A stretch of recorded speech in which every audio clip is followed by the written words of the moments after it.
Hello नमस्ते शिक्षार्थी, स्वागत है आप सबों का ऊंची उड़ान के इस यूट्यूब प्लेटफॉर्म पे, जहां पर हम आपके साथ लेकर के आ चुके हैं बिहार एसआई मेंस का सेट नंबर 4, जो कि बच्चे क्वालिफाई किए हैं अभी हाल ही में। उनकी तैयारी को और बेहतर मजबूत करने के लिए ऊंची उड़ान का एक मुहिम, एक सफलता, एक बेहतर तरीके से कंटेंट के साथ जुड़ने का हम लोगों ने कोशिश किया। तो चलिए सेट नंबर 4 के साथ हम लोग चलते हैं। सेट नंबर 1, 2, 3 जो है मेंस का करवाया जा चुका है। सेट नंबर 4 क्या है, कैसा क्वेश्चन है, क्या कंटेंट है, क्या टॉपिक है और कितने बेहतरीन तरीके से डिजाइन किया गया क्वेश्चन, आप आंसर जब करेंगे तब आपको पता चलेगा। तो चलिए शुरू करते हैं आज के सेशन को। पहला क्वेश्चन आपके स्क्रीन पर आपके लिए दिख रहा होगा। क्या, जरा देखें, सुने, समझे क्या है, गौर करें। निम्नलिखित में से किस कमेटी आयोग ने न्याय पंचायत बनाने की सिफारिश की थी? न्याय पंचायत बनाने की सिफारिश किसने की? बलवंत राय मेहता ने, अशोक मेहता ने, जीवी जो रॉ कमेटी है वो, या फिर सरकारी आयोग? तो इसमें से आपका आंसर क्या हो जाएगा? आपका आंसर हो जाएगा अशोक मेहता कमेटी। अशोक मेहता कमेटी ने कुल 132 सिफारिशें की थी। उसी 132 सिफारिशों में एक सिफारिश ये था कि जो त्रिस्तरीय पंचायत की व्यवस्था है वो त्रिस्तरीय पंचायत को बदल करके द्विस्तरीय कर दिया जाए। इनका कहना था कि त्रिस्तरीय के जगह पर क्या कर दिया जाए, द्विस्तरीय व्यवस्था कर दिया जाए। इन्होंने रिकमेंडेशन कब दिया था? तो साल 1977 में इन्होंने रिकमेंडेशन दिया और स्थानीय स्तर पर न्याय देने वाली व्यवस्था को इन्होंने एक सिफारिश से किया थी कि स्थानीय स्तर पर ही न्याय व्यवस्था दे दिया जाए। तो ये आपका आंसर हो जाएगा। बाकी बलवंत राय मेहता, आप जानते हो 1957 में त्रिस्तरीय व्यवस्था का इन्होंने मांग किया था। जीवी की जो बात करेंगे, ये ग्रामीण विकास के लिए बात किया। 1985 में इन्होंने अपना रिपोर्ट दिया। सरकारी आयोग चूंकि दूसरा चीज से रिलेटेड है, ये आपको केंद्र और राज्य के बीच के मजबूत करने के लिए आपको राज्यपाल की नियुक्ति से संबंधित है। तो इसका आंसर आपका हो जाएगा बी। अगला क्वेश्चन है, संविधान के भाग 4 में दिए गए निर्देशित सिद्धांतों में कौन सा सूचीबद्ध है? मतलब जो डीपीएसपी है, आप सभी जानते होंगे डीपीएसपी, जिसको directive principle of state policies कहते हैं, जो कि भाग 4 में अनुच्छेद 36 से लेकर के 51 तक का जिक्र किया गया है। तो उसी में से कौन कौन सा इसका भाग है? तो सबसे पहला, समान कार्य के लिए समान वेतन। समान कार्य के लिए समान वेतन, तो चलिए ठीक है, ये बात तो आप जानते भी होंगे कि समान कार्य के लिए समान वेतन, ये बात प्रावधान है 39 के डी में। 39 में आप पढ़ेंगे तो इसके बारे में मेंशन है। समान नागरिकता संहिता आप सभी जानते होंगे, अनुच्छेद 44 में इसके बारे में मेंशन है। अगर छोटे परिवार के मापदंड का बात करेंगे तो ऐसा कोई प्रावधान नहीं है, और प्राथमिक स्तर पर मातृभाषा में शिक्षा का बात करेंगे तो इसका भी ऐसा कोई प्रावधान नहीं है। यह अनुच्छेद 350 के अंतर्गत रखा गया है। तो इसको, और छोटे मापदंड परिवार, ये जो है आपको अनुच्छेद 10 के में, मतलब ये जो इस भाग है इसमें ये रखा हुआ नहीं है। तो कुल मिलाकर के इसका आंसर ए और बी हो जाएगा। तो ए और बी जो आंसर आपका मिलने वाला है वो है सी में, इसलिए आपका आंसर क्या हो जाएगा? आपका आंसर हो जाएगा ये। ठीक है, अगले क्वेश्चन की तरफ चलते हैं। अगला क्वेश्चन क्या है?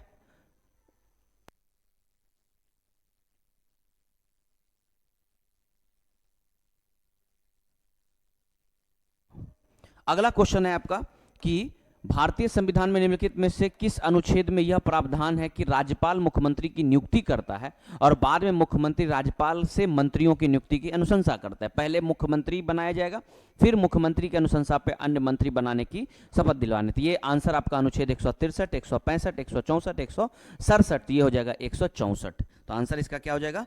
164 के तहत, 164 के तहत जो है ये प्रावधान है कि मुख्यमंत्री को राज्यपाल क्या करेगा? नियुक्ति करेगा। फिर उसके बाद नियुक्ति के बाद मुख्यमंत्री अपनी अनुशंसा पर इसका करवाएगा, क्योंकि ये मंत्री परिषद की जिम्मेदारी होती है। यानी कि मंत्री परिषद की जो जिम्मेदारी होती है अनुच्छेद 164 में ही दिया गया कि सामूहिक रूप से क्या करेगा कि प्रधानमंत्री, मुख्यमंत्री जो होगा वो राज्य के विधानसभा के प्रति उत्तरदायी होगा, और साथ ही साथ वो क्या करेगा? राज्यपाल से अपनी नियुक्ति करवाएगा। 163 का बात आप करेंगे तो 163 में लिखा हुआ है कि राज्यपाल की सहायता, राज्यपाल की क्या करना? सहायता करना, सलाह देना, इस 63 का बात करता है। 165 में चलेंगे तो राज्य के जो महाधिवक्ता होते हैं उसके नियुक्ति के बारे में किया गया। अगर 167 में बात करेंगे तो मुख्यमंत्री का कर्तव्य का बात करता है कि राज्यपाल के जरूरी जानकारी देना, ये सारी चीजों के बारे में। राज्य सरकारों का संवैधानिक प्रमुख कौन होता है? जो राज्य सरकार होता है उसका संवैधानिक प्रमुख कौन होता है? तो राज्य सरकार का संवैधानिक प्रमुख मुख्यमंत्री, राज्यपाल, अध्यक्ष या उच्च न्यायालय का न्यायाधीश होता है। अगर आपसे क्वेश्चन पूछे कि मुख्यमंत्री, राज्यपाल, उच्च न्यायालय का न्यायाधीश या अध्यक्ष, तो राज्य सरकार का संवैधानिक प्रमुख कौन होता है? वो राज्यपाल होता है। तो आंसर क्या हो जाएगा इसका? राज्यपाल। 154 में लिखा हुआ है कि संविधान के अनुच्छेद 154 के तहत कहा गया है कि जितने भी कार्यपालिका शक्ति होगी वह राज्यपाल में ही निहित होगा, इसलिए इसका आंसर क्या हो जाएगा आपको? 154 राज्यपाल। बिहार सरकार द्वारा कर्मचारियों के वेतन और पेंशन पर अपने समस्त संसाधनों का कितना प्रतिशत जो है वह बजट जो है वह व्यय होता है? कहने का मतलब ये हुआ कि राज्य जो है वो कितना प्रतिशत अपना वेतन बजट ये खर्च करता है। तो जो 46% है वेतन और पेंशन जो है उस पर बिहार सरकार क्या करता है? अपना व्यय करता है। लगभग 24,000 करोड़ के आसपास जो है वह वेतन में खर्च करता है, और जो है 24,000 करोड़ कर लीजिएगा, और लगभग 23,000 करोड़ के आसपास जो है वो क्या करता है? पेंशन में, इन सब चीज़ों में खर्च करता है। भारत में पंचायती राज व्यवस्था सर्वप्रथम राजस्थान में है, ये इसमें कोई डाउट नहीं। सबसे पहला राजस्थान में आया है। कब आया है? तो 2 अक्टूबर 1959 के राजस्थान के नागौर डिस्ट्रिक्ट में आया था।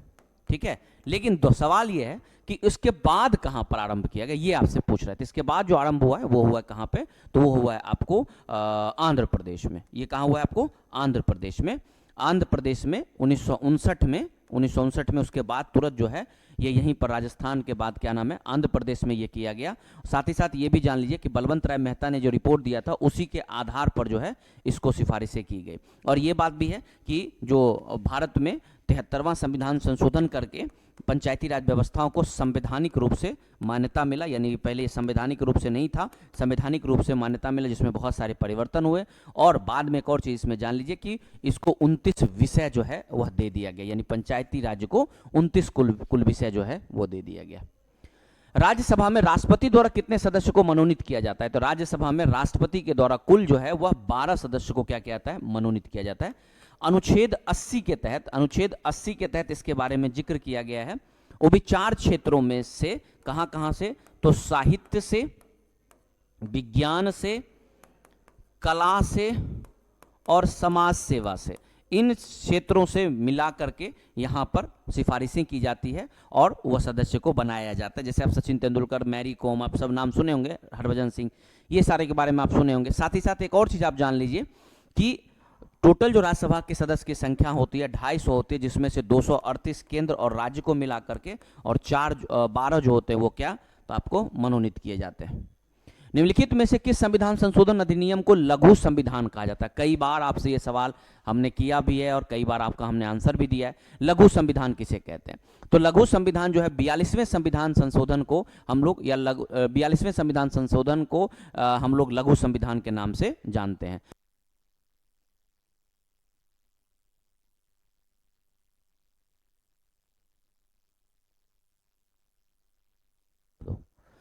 तो कहने का मतलब क्या है? 42वां संविधान संशोधन को क्यों कहते हैं, इसका कारण जरा सुनिए। क्योंकि 42वें संविधान संशोधन में पहली बार और आखिरी बार अभी तक प्रस्तावना में संशोधन हुआ। इसी प्रस्तावना में समाजवादी, अखंडता, धर्मनिरपेक्ष शब्द जो है वो आपको देखने को मिल जाता है। दूसरे शब्द को अगर हम पकड़ेंगे तो मौलिक कर्तव्य, आप जानते होंगे सवर्ण सिंह समिति ने रिपोर्ट दिया और मौलिक कर्तव्य 51A में बाद में जोड़ा गया, ये भी आपको इसी साल देखने को मिल जाता है।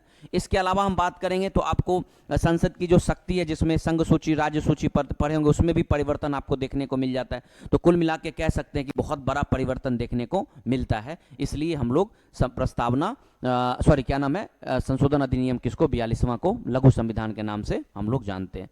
44वां तो आपको पता ही होगा, 1978 में 44वां संविधान संशोधन आप पढ़े भी होंगे, जिसमें बहुत सारे परिवर्तन उसमें भी हुए। 46वां संविधान संशोधन जो है वह 1982 में किया गया और 50वां संविधान संशोधन 1984 में किया गया। निम्नलिखित को मिलान करिए, आपको मिलान करना है कौन कौन सा है। अनुच्छेद 352, 356, 360 तीनों के तीनों इमरजेंसी से संबंधित है। तो 352 जो है वह राष्ट्रीय आपातकाल है, 360 जो है वित्तीय आपातकाल है, और 356 जो है वो आपको राष्ट्रपति शासन जो राज्य में लागू होता है, जब कोई देश राज्य की सरकार नहीं होती है तब। तो ए का ए वाला में आपका ये और ये होगा, बी का 3 और ये हो जाएगा, इसलिए आपका आंसर क्या हो जाएगा? बी हो जाएगा। तो आई होप आपका हो जाएगा ना। चलो डन। अगले क्वेश्चन की तरफ हम लोग चलते हैं। अगला क्वेश्चन है, पटना उच्च न्यायालय का एक सेवानिवृत्त न्यायाधीश जो है वह विधि व्यवसाय, यानी न्यायाधीश जो है विधि व्यवसाय कर सकता है, मतलब रिटायर होने के बाद जो वो व्यवसाय करेगा, वो व्यवसाय कैसे करेगा, कहां करेगा, तो इसके बारे में आपको दिया हुआ है। तो अगर कोई पटना उच्च न्यायालय या किसी भी उच्च न्यायालय का कोई भी व्यक्ति है, अगर सेवानिवृत्त हो गया है, तो वो कहां कहां प्रैक्टिस कर सकता है, इससे संबंधित आपको बात कर रहे थे। एक बार दिमाग में बैठा लीजिए कि उच्चतम न्यायालय या अन्य हाई कोर्ट में, यानी कि वो कोई भी, मान लीजिए कोई दूसरे इलाहाबाद हाई कोर्ट का है, तो वो इलाहाबाद हाई कोर्ट को छोड़ करके अन्य, जैसे वो पटना में कर सकता है, गुवाहाटी में कर सकता है, अन्य दिल्ली में कर सकता है, लेकिन वो उस जगह पे नहीं करेगा। सुप्रीम कोर्ट में जाके कर सकता है, अन्य न्यायालय में कर सकता है। तो वही बात यहां पे, अगर पटना उच्च न्यायालय का कोई सेवानिवृत्त न्यायाधीश है, तो वह पटना उच्च न्यायालय को छोड़ करके बाकी उच्चतम न्यायालय या अन्य न्यायाधीश में जाके अन्य न्यायालय में कर सकता है। ये बात करता है अनुच्छेद 220 जो है, इसके बारे में बात करता है कि कोई भी व्यक्ति उच्च न्यायालय के अलावा ये कर सकता है। इसके अलावा एक और चीज है कि उच्च न्यायालय में वकालत का कार्य नहीं कर सकता है। याद रखिएगा, उच्च न्यायालय में वकालत का कार्य जहां किया है वहां वो अस्थायी तौर पर नहीं कर सकता है। तो इसको आपको दिमाग में बैठा लेना होगा। संघीय सरकार की एक विशेषता नहीं है, संघीय जो सरकार है हमारे फेडरलिज्म है उसका विशेषता नहीं है। तो संघ शासन की शक्ति विभिन्न स्तरों पर बांटी जा सकती है, बिल्कुल सही बात है। दोहरी सरकार होती है, केंद्र सरकार राज्य सरकार होती है। इसमें सरकार का प्रमुख राष्ट्रपति होता है, नहीं, इसमें सरकार का प्रमुख प्रधानमंत्री होता है। सरकार का जो प्रमुख होता है वो कौन होता है, प्रधानमंत्री होता है, ना कि राष्ट्रपति होता है। इसमें सरकार का प्रमुख जहां राष्ट्रपति होगा वो अध्यक्षात्मक होगा। वो क्या होगा, अध्यक्षात्मक व्यवस्था होगा। और ऐसा अध्यक्षात्मक व्यवस्था वाला देश कौन है, वो है अमेरिका। हम लोग क्या है, संसदीय व्यवस्था वाले देश हैं, इसलिए इसका आंसर ये नहीं होगा। बाकी लिखित संविधान होगा, ये बात सही है। तो इसका आंसर सी जो है वो आपको नहीं होगा, ये आंसर गलत है। भारतीय संविधान के संबंध में अनुसूचियों को, मतलब जो सूचियां हैं उसको आपको सुमेलित करना है। 19 का ए का ए, 19 का ए का डी, 19 का ए का डी, और ये गलत कर दिया थोड़ा सा, इसको सही कर लीजिएगा थोड़ा, है ना। A B C D, A C D करके दिया गया है, शायद आपको ये मेरे हिसाब से यहाँ पर गलत टाइप कर दिया है इसको, है ना। थोड़ा सा आप इसको सही कर लीजिएगा। क्या सही करिएगा बता देते हैं आपको। ए का जो है, ए बात करता है वाक और स्वतंत्रता अभिव्यक्ति का बात करता है। वहीं अगर हम दूसरा का बात करेंगे, ये आपको गलत टाइप कर दिया, मिस टाइप कर दिया है ना, थोड़ा सा देख लीजिएगा। बी जो है ना, तो ए का आप देख लीजिए 3 किस्में हैं। ए का 3 आपको यहाँ मिल रहा है, ए का 3 आपको यहाँ मिल रहा है, ठीक है। और फिर उसके बाद डी में अगर हम चलेंगे, है ना, तो बी हटा करके सी कर लीजिएगा और डी कर लीजिएगा, है ना। तो डी का बात करेगा तो आपको क्या हो जाएगा, भारत में क्षेत्र में सर्वत्र अबाध रूप से बचने की स्वतंत्रता हो जाएगा। फिर उसके बाद आपको सी का आपको हो जाएगा क्या, तो संगठन बनाने और स्वतंत्रता हो जाएगा आपको। और फिर जी में आपका आ जाएगा क्या, कोई व्यक्ति जीविका कारोबार करने के लिए कहीं भी आ जा सकता है, इसलिए इसका आंसर क्या हो जाएगा आपको, ए हो जाएगा। भारत के राष्ट्रीय चिन्ह को किस, अच्छा ये जो है 19 आपको पता होगा, ये समानता का अधिकार के बाद जो स्वतंत्रता का अधिकार है, जो कि 19 से लेकर के 22 तक का जिक्र किया गया है, 19 से लेकर के 22 तक का जिक्र किया गया, उसी 19 को ये भाग किया गया है, ठीक है, उसी का ये पार्ट है आपका। भारत में राष्ट्रीय चिन्ह किस दिन अपनाया गया, तो भारत में जो राष्ट्रीय चिन्ह था वो अपनाया गया 26 जनवरी 1950 को राष्ट्रीय चिन्ह जो है वो अपनाया गया था। और इसी दिन जो अपना राष्ट्रीय चिन्ह है वो सारनाथ, आपको पता होगा सारनाथ यूपी में, है ना। सारनाथ स्थित जो है अशोक सिंह का जो स्तंभ है, अशोक का जो सिंह स्तंभ है, उसी सिंह स्तंभ को क्या किया गया, क्या नाम है, राष्ट्रीय चिन्ह के रूप में अपनाया गया। ये दिमाग बैठा लीजिए, सत्यमेव जयते जिसका आप सुनते होंगे, जिसमें सत्य की ही जीत होती है, ये शब्द आप सुने होंगे। सार्वभौमिक वयस्क मताधिकार के आधार पर चुनाव कराने वाला भारत का पहला राज्य कौन बना, या पहला भाग कौन बना, हाँ, सार्वभौमिक वयस्क मताधिकार को बनाने वाला जो पहला राज्य बना, जो आप नाम सुने होंगे, वो पहला राज्य कौन बनता है, तो वो बनता है आपको मणिपुर। मणिपुर में राजा बोधचंद सिंह, याद रखिएगा, राजा बोधचंद सिंह थे उस समय के, और उनके ही अगुवाई में, मतलब ऐसा कहा जाता है कि उन पर दबाव डाल करके जो है वहां चुनाव करवाया गया था। और ये चुनाव जो कराया गया जून 1948 में चुनाव कराया गया। और भारत में जो चुनाव हुआ वो 1950 51 में, सॉरी 51 और 52 में चुनाव हुआ होगा, आप जानते होंगे। जो कि भारत के 52 के चुनाव के नाम से भी जाना जाता है, इसलिए इसका आंसर क्या हो जाएगा आपको सी हो जाएगा। टकला मकान मरुस्थल किस देश में स्थित है? तो टकला मकान जो मरुस्थल है वो चीन में स्थित है, याद रखिएगा वो कहां पर है? चीन में। टकला मकान कहां है? तो वो चीन में है, चीन में है। चीन का कौन सा क्षेत्र है? एक सेकेंड रुकेंगे थोड़ा सा, एक सेकेंड।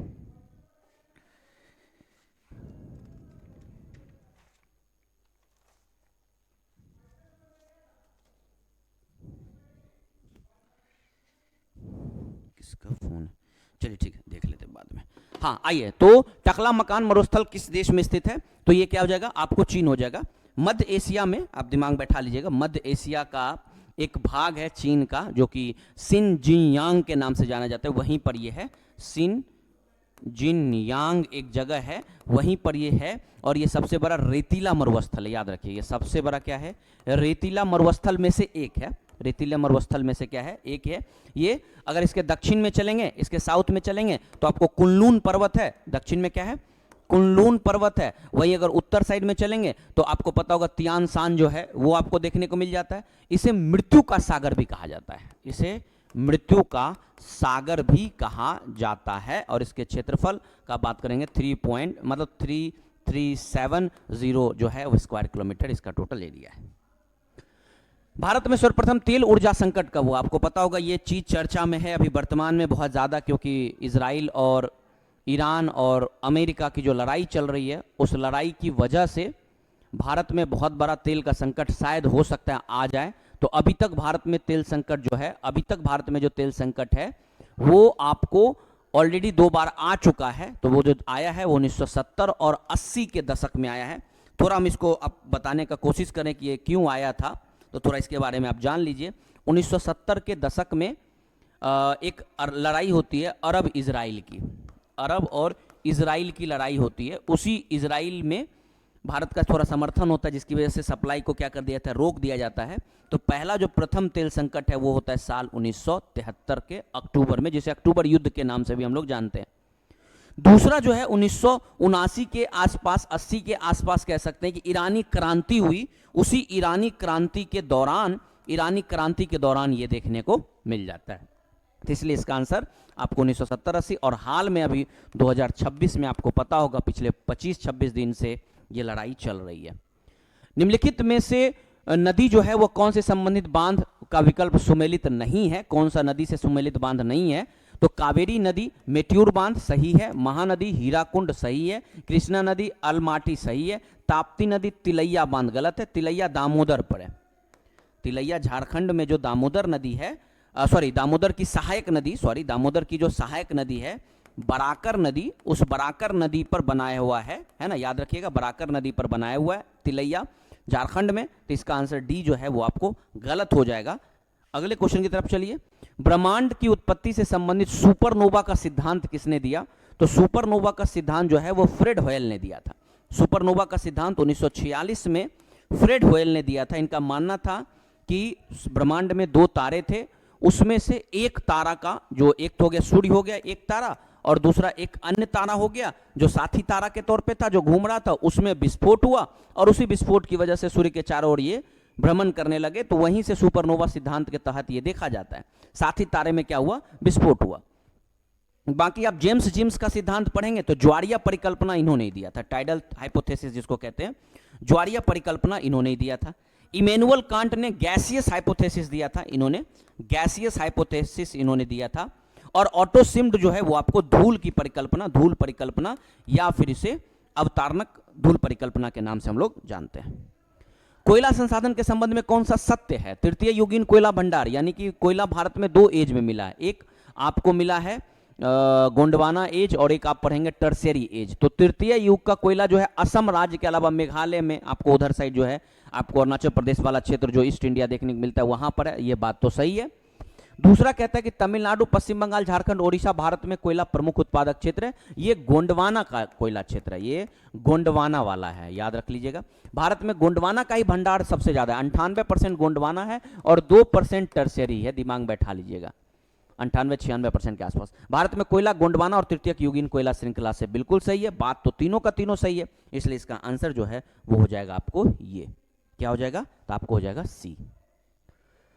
निम्नलिखित में से कौन सा बांध भारत का सबसे ऊंचा बांध है और किस नदी पर है? तो सबसे ऊंचा बांध जो है वो टिहरी बांध है, याद रखिएगा, टिहरी बांध जो कि भागीरथी नदी पर बना हुआ है। टिहरी बांध जो है वो कहां पर है? तो टिहरी जो बांध है वो भागीरथी नदी पर है, 260 मीटर की ऊंचाई पर, याद रखिएगा 260.5 मीटर की ऊंचाई पर है। लंबाई इसका 575 वर्ग किलोमीटर के आसपास में है। और हीरा कुंड जो है वह पता होगा सबसे बड़ा मिट्टी का बना हुआ बांध है, ये भी आप जानते ही होंगे। गंगा ब्रह्मपुत्र बेसिन का क्षेत्र स्थित है, यानी जो गंगा ब्रह्मपुत्र का जो बेसिन हमारा है वो क्षेत्र कहां पर स्थित है? तो ये आपको हो जाएगा 10 से लेकर के 30 डिग्री अक्षांश के बीच में, यानी आंसर आपका ये हो जाएगा 10 से लेकर के 30 डिग्री अक्षांश के बीच, जिसमें आपको बिहार, यूपी है ना, आपको असम का क्षेत्र, फिर उसके बाद दिल्ली का क्षेत्र, कुछ आपको आ जाएंगे तो हरियाणा का क्षेत्र, ये सारे चीज आपको देखने को मिल जाते हैं। निम्नलिखित में से नदियों का उत्तर दक्षिण दिशा में कौन से स्थिति के अनुसार जो है वह, मतलब ये सारा नदी दे दिया गया, इसको आपको उत्तर से दक्षिण की ओर आपको बताना है। तो सबसे उत्तर में जो है वो है सिंधु, सबसे उत्तर में क्या है? सिंधु। उसके बाद उसका झेलम है, लेकिन झेलम तो यहाँ दिया नहीं है, इसलिए आपको झेलम को हटा देना। सिंधु के बाद झेलम है, झेलम के बाद चिनाव है, चिनाव के बाद रावी है, ब्यास है और सतलज है। यही सब नदी जाकर के पाकिस्तान के मिठानकोट में मिल जाती है, और यही मिठानकोट में जाकर के ये नदी सिंधु की सहायक नदी के तौर पर जुड़ जाती है। वर्ष 1904 में भारत में पहला सीमेंट कहां स्थापित किया गया? तो भारत में सबसे पहला जो सीमेंट स्थापित किया गया था मद्रास, जिसको पहले कहते थे चेन्नई, है ना, वहां पर स्थापित किया गया था, याद रखिएगा 1904 में, है ना। और उसके बाद जो बड़े पैमाने पर, या कह सकते हैं कि मतलब रियल मायने में वास्तविक लेवल पे अगर विकास हुआ तो गुजरात के पोरबंदर में 1914 में रियल विकास आपको देखने को मिल जाता है। अगला क्वेश्चन है, उपभोक्ता संरक्षण अधिनियम किस वर्ष पारित हुआ? तो उपभोक्ता संरक्षण अधिनियम साल 1986 में पारित हुआ, इसलिए आपको पता होगा, एक डेट याद रखिएगा, 24 दिसंबर, समझिए मेरी बात को, 24 दिसंबर को हम लोग उपभोक्ता दिवस के तौर पे भी मनाते हैं। 1986 में यह अधिनियम पारित हुआ, इसलिए 24 अक्टूबर को उपभोक्ता दिवस के तौर पे भी हम लोग इसको मनाते हैं। अगला क्वेश्चन है, अरावली पर्वतमाला की ऊंचाई समय के साथ निरंतर कम हो रही है। देखिए कोई भी भाग, ये यूनिवर्सल ट्रूथ भी है और ये सच भी है, ये बात कि ऊंचाई जो जितना जाता है धीरे धीरे आपको वो डाउन होता हुआ दिखेगा, इसलिए क्योंकि उसमें क्षरण होती है, तो क्षरण होता है तो बात तो सही है। और अरावली एक अवशिष्ट का उदाहरण है जिसका क्षरण हवा और पानी से हुआ है, बिल्कुल सही बात है, हवा और पानी से हुआ जिसकी वजह से इसका क्षरण हुआ है, तो बात सही है। तो अरावली पर्वत का घट क्यों रहा है? तो क्षरण की वजह से, क्योंकि अवशिष्ट का उदाहरण है तो क्षरण हो रहा है, तो क्षरण, इसका आंसर ए बी दोनों सही है। और ए जो है उसको जस्टिफाई भी करता है, बी मतलब बी को बी जो है यानी रीजन जो है वो जस्टिफाई करता है ए को, इसलिए इसका आंसर क्या हो जाएगा? ए हो जाएगा। कुकी नृत्य भारत का लोक नृत्य है जो कि मुख्य रूप से कहां होता है? तो कुकी नृत्य जो है, या कुकी नृत्य कुकी जनजाति के द्वारा मेघालय नागालैंड में, है ना, नागालैंड में कुकी जनजाति के द्वारा जो है इस तरह का नृत्य देखने को मिलता है, इसलिए इसको आंसर आप लगाएंगे क्या? तो वहाँ जब त्यौहार होता है या फिर क्या नाम है, सामुदायिक कोई कार्यक्रम होता है या उत्सव होता है, तो वैसे में नागालैंड में कुकी जनजाति इस तरह के डांस करते हैं। इसके अलावा कर्नाटक में आ जाएंगे तो यक्षगान याद रखिएगा, यक्षगान वहां का है। उत्तर प्रदेश में चलेंगे तो नौटंकी, कथक, ये नाम सुने होंगे। राजस्थान में घूमर, कलबेलिया, ये सब डांस होता है, नृत्य। विवेकानंद रॉक मेमोरियल जो है वह रॉक मेमोरियल कहाँ स्थित है? तो जो है ये आपको हो जाएगा कहाँ पे? कन्याकुमारी में हो जाएगा। ये कन्याकुमारी में कहा जाता है कि साल 1892 में ये 3 दिन के लिए यहाँ पर ध्यान मग्न किए थे, ध्यान पे गए थे, जहाँ पर उन्हें कहा जाता है कि शिक्षा की क्या हुई, प्राप्ति हुई, या फिर कह सकते हैं उन्हें जो एक तरह से रियल मायने में शिक्षा जो है उन्हें वो मिला था। और ये कहाँ पर है? तो तमिलनाडु राज्य में जो आपको कन्याकुमारी दिख रहे हैं ना, उसके भूमि से लगभग 500 मीटर, याद रखिएगा, समुद्र में स्थित एक विशाल चट्टान है, उसी को हम लोग क्या नाम है, कन्याकुमारी रॉक मेमोरियल या फिर विवेकानंद रॉक मेमोरियल के नाम से जानते हैं। यहाँ पर एक बहुत बड़ा निर्माण कर दिया गया स्मारक, वो 1970 में यहाँ पर एक स्मारक निर्माण किया गया। चलिए लगभग अंतिम क्वेश्चन की तरफ हम लोग आ गए। विश्व पर्यावरण दिवस हर डैश मतलब क्या नाम है, हर वर्ष डैश को मनाया जाता है, यानी कितने तारीख को मनाया जाता है? तो आपको पता होगा विश्व पर्यावरण दिवस 5 जून को मनाया जाता है हर वर्ष। और ये कब से मनाया जा रहा है? तो 1972 में यूएन का जो महासभा उसने डिसाइड किया, स्टॉकहोम सम्मेलन के बाद से इसे हर वर्ष मनाया जा रहा है। 5 जून 1974 को पहला बार मनाया गया, तो उसका थीम था केवल, याद रखिए, केवल एक पृथ्वी भी, है ना, केवल एक पृथ्वी। उसके बाद अभी जो 2026 में मनाया गया, इस बार का थीम था जलवायु कार्यवाही के लिए। याद रखें, जो जलवायु है उसकी कार्यवाही के लिए जो है वैश्विक जो सम्मेलन है या फिर वैश्विक जो आश्वासन है या वैश्विक जो देशों का सहयोग है या अध्यक्षता है, ये बहुत ज़्यादा ज़रूरी हो जाता है। तो जलवायु कार्यवाही के लिए एक वैश्विक आह्वान जो है वो इस बार का था। और कहाँ हुआ था? तो बाकू अजरबैजान में हुआ था। लगभग अंतिम सवाल है, काला घोड़ा कला महोत्सव जो है ये कहाँ प्रतिवर्ष मनाया जाता है? तो ये मुंबई में मनाया जाता है, याद रखिएगा, मुंबई में, दक्षिण मुंबई में ये मनाया जाता है। ये एक वार्षिक है। ये फरवरी जब आता है तो फरवरी के पहले शनिवार में 9 दिनों का ये मनाया जाने वाला फेस्टिवल है। ये 1999 से मनाया जा रहा है, 1999 से इसकी शुरुआत की गई है। अंतिम क्वेश्चन है, निम्नलिखित में से किस व्यक्ति को ग्रैमी और ऑस्कर दोनों पुरस्कार मिल चुका है? तो ऐसे भारत में ग्रैमी और ऑस्कर जो है वह क्या नाम है, आपको पता होगा, जय हो गीत के लिए, स्लम डॉग मिलियनेयर के लिए, और उसके लेखक जो हैं वो गुलजार, उनको मिल चुका है। हालांकि ए आर रहमान को भी मिल चुका है ये दोनों का दोनों पुरस्कार, लेकिन ऑप्शन में ए आर रहमान है नहीं, गुलजार है। गुलजार को 2009 में, याद रखिएगा, ऑस्कर मिला इसके लिए, स्लम डॉग मिलियनेयर के लिए, फिर उसी के लिए आपको उनको ग्रैमी पुरस्कार भी मिल चुका है, याद रखिएगा।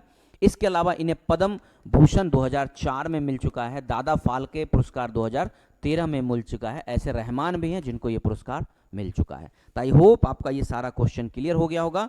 शायद हम बेहतर तरीके से आपको करा पाएँ, जो भी थोड़ा बहुत इधर उधर हो रहा है उसको और बेहतर करने का कोशिश कर रहे हैं। चलिए अगले वीडियो में आपके साथ फिर से हम लोग हाजिर होते हैं। तब तक अपना ख्याल रखिए, पढ़ाई को जारी रखिए। ऊंची उड़ान, वादा सफलता का।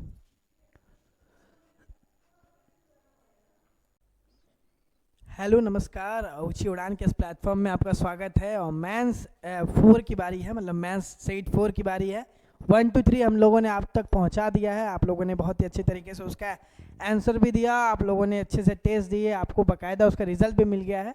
अब हम लोग मेंस सेट 4 की तरफ मूव करते हैं। हमारा सेट नंबर 4 मेंस मुख्य परीक्षा की बारी है। बिहार दरोगा में जितने भी लोग प्री निकाले हुए हैं वो एकदम लगे पड़े हैं, और उम्मीद यही है कि आप मेंस भी बहुत अच्छे से क्वालिफाई करेंगे। आप अपने एग्ज़ाम बहुत बढ़िया से देंगे। आप ये सारे सेट्स को बनाते होंगे और ऐसे ही सेट्स आपको एग्ज़ाम में भी मिलेगा। तो इतने बेहतरीन तरीके से ऊंची उड़ान आपके लिए काम कर रहा है। उसके आगे का क्वेश्चन, मतलब कि अभी तक जो आप सुमित सर के साथ देखे हुए थे, 31 नंबर से जो सफ़र है वो हम आपकी शुरुआत कर रहे हैं। इतिहास के कुछ पोर्शन, फिर अर्थशास्त्र का कुछ सवाल आपके साथ हम लेकर के आए हैं। आते हैं, पहला सवाल क्या है कि लौह युग के बारे में निम्नलिखित में से कौन सा कथन सत्य है? ठीक है, कौन सा कथन सत्य है, हमें वो बताना है कि इनमें से कौन सा कथन सत्य है। पढ़ते हैं क्या क्या है। इतिहास का ये सवाल है कि बड़े शहर की स्थापना एक बड़े अधिशेष के आधार पर हुई। सच्ची बात है कि एक बड़ी शहर की स्थापना अधिशेष के ही आधार पे हुई। अधिशेष का मतलब होता है क्या? साइजेबल सरप्लस, मतलब जितना ज़्यादा सरप्लस, जितना ज़्यादा शेष बचते चला गया, उसी पूरे शेष बचे हुए भाग में बड़े बड़े शहरों की स्थापना होती है। ये बात तो बिल्कुल सही है। दूसरा बात, इस युग में जुड़ा सेरेमिक चित्रित ग्रेवेयर, पेंटेड ग्रेवेयर था। ठीक है, तो हाँ, यहाँ पर जो भी देखिए, यहाँ पर जो शहर बन रहे हैं, अगर बड़े शहर बन रहे हैं तो वहाँ पे अमीर तबका रह रहा होगा, वहाँ पर समाज अमीर होगा, और वो लोग जो बर्तनों का इस्तेमाल करते होंगे वो पेंटेड ग्रेवेयर होगा।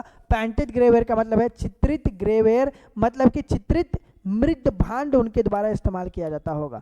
मृद भांड का मतलब ये है, बता दें कि ये लोग जो बर्तनों का इस्तेमाल करते होंगे वो चित्रित भी होगा, वो ग्रे कलर का होगा। अगर किसी के ऊपर पेंटिंग किया जा रहा है, किसी भी मटके के ऊपर अगर चित्र बनाया जा रहा है, तो इसका मतलब साफ है कि ये महंगा जरूर होगा। तीसरा पोर्शन क्या है? सिंधु घाटी सभ्यता लौह युग के दौरान फली फूली। अब आपको पता है लौह युग कब से आया है? लौह की जो खोजी की गई है वो 1000 ईसा पूर्व में की गई है।